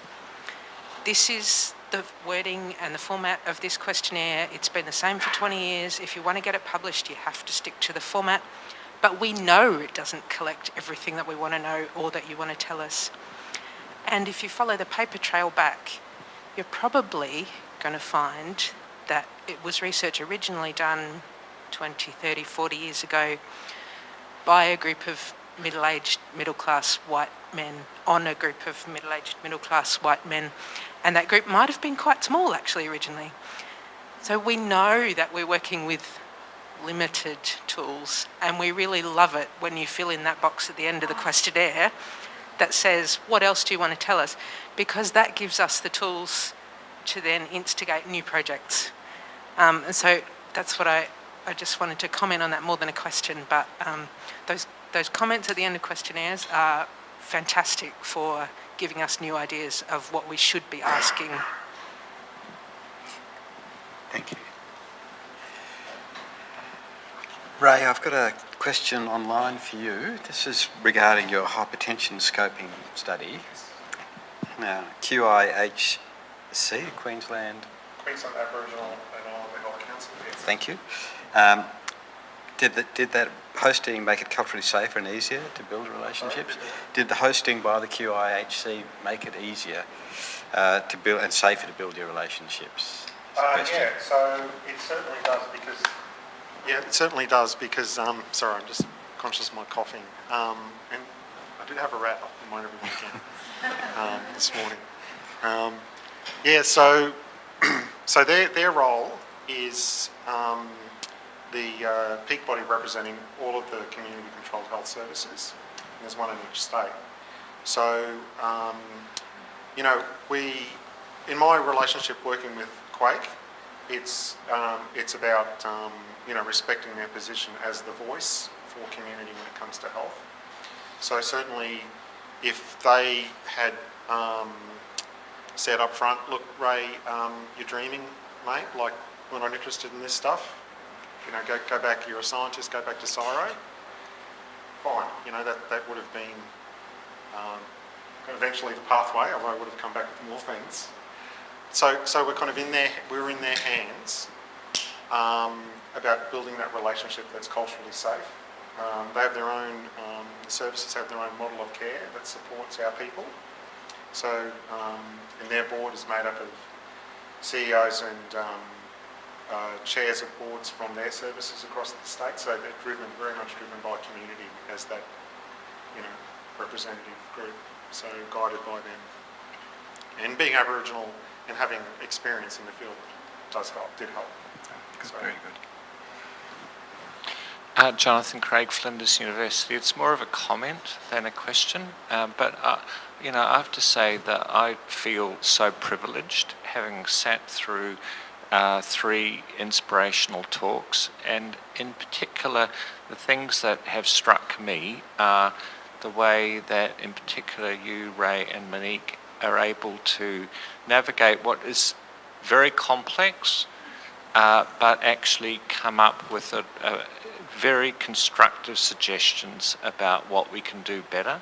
And I think that is underpinned by the values of authenticity and generosity that you exude. And, I'm just very, very grateful for that. So thank you.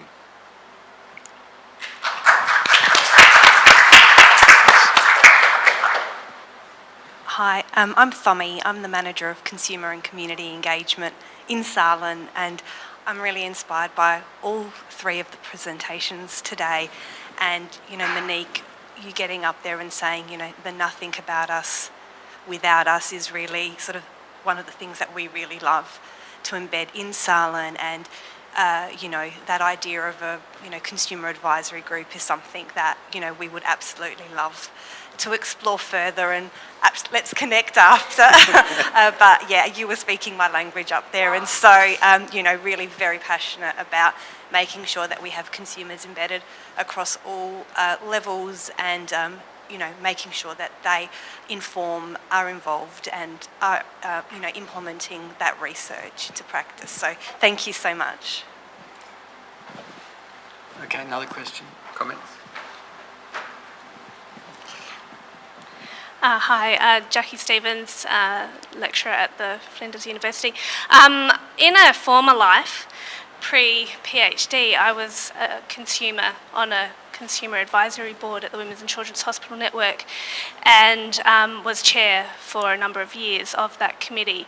And I just wanted to say to you as a consumer that, firstly, I'm really surprised Sarlan doesn't have a consumer board, because there's certainly been one at the Women's and Children's Hospital for many, many years, at least 20 years. And I also want to just say to everyone in the room how valuable the consumer board is. Certainly during my time there, we had a major influence on how the hospital was run. We had some major wins in terms of provision of culturally appropriate services, making sure that menus were in a multiple of languages for the multitude of different community members that come through the hospital. We made sure that the change rooms were appropriate for not only infants but adolescents who also needed changing, and that they were also available for not just female parents but male parents to be able to change children. We had a major input in the Blue Book that every parent fills in across the state when their baby is born. And so I can't express enough how important consumer advisory boards are to make sure that governance of hospitals is actually considering the patient view in all their decision making.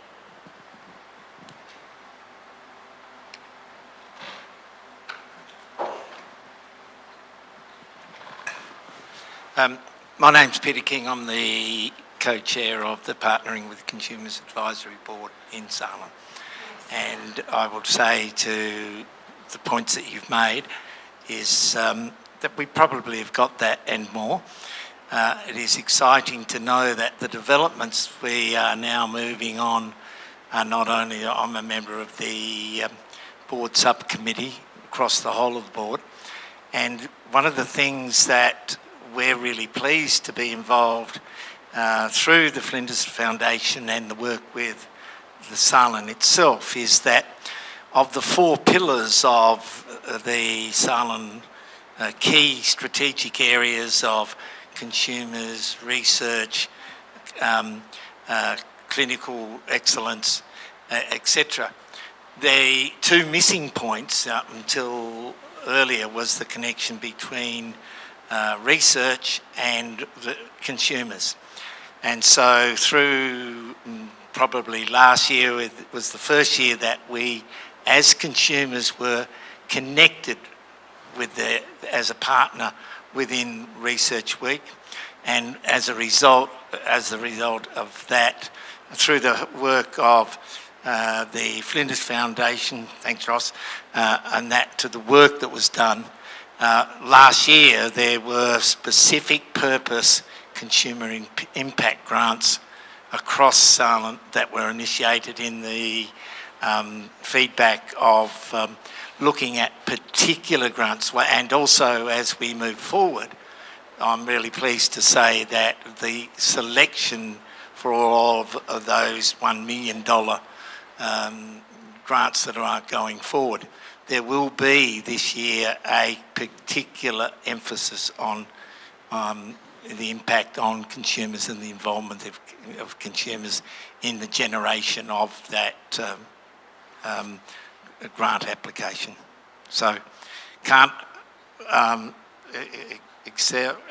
add to what you said about the value of it and how it's being lived. Look, thank you, Peter. I'm going to wrap the session there. I think that when you have a vibrant set of questions and answers, it just shows you that we've had three great talks that have really built with each other, I think. So thank you very much.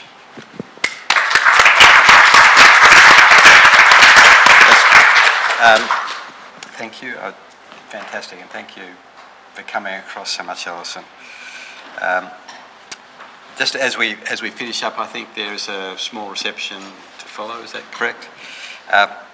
Just building on Peter's comments there, in our grant round, there's a section that the researchers will be asked,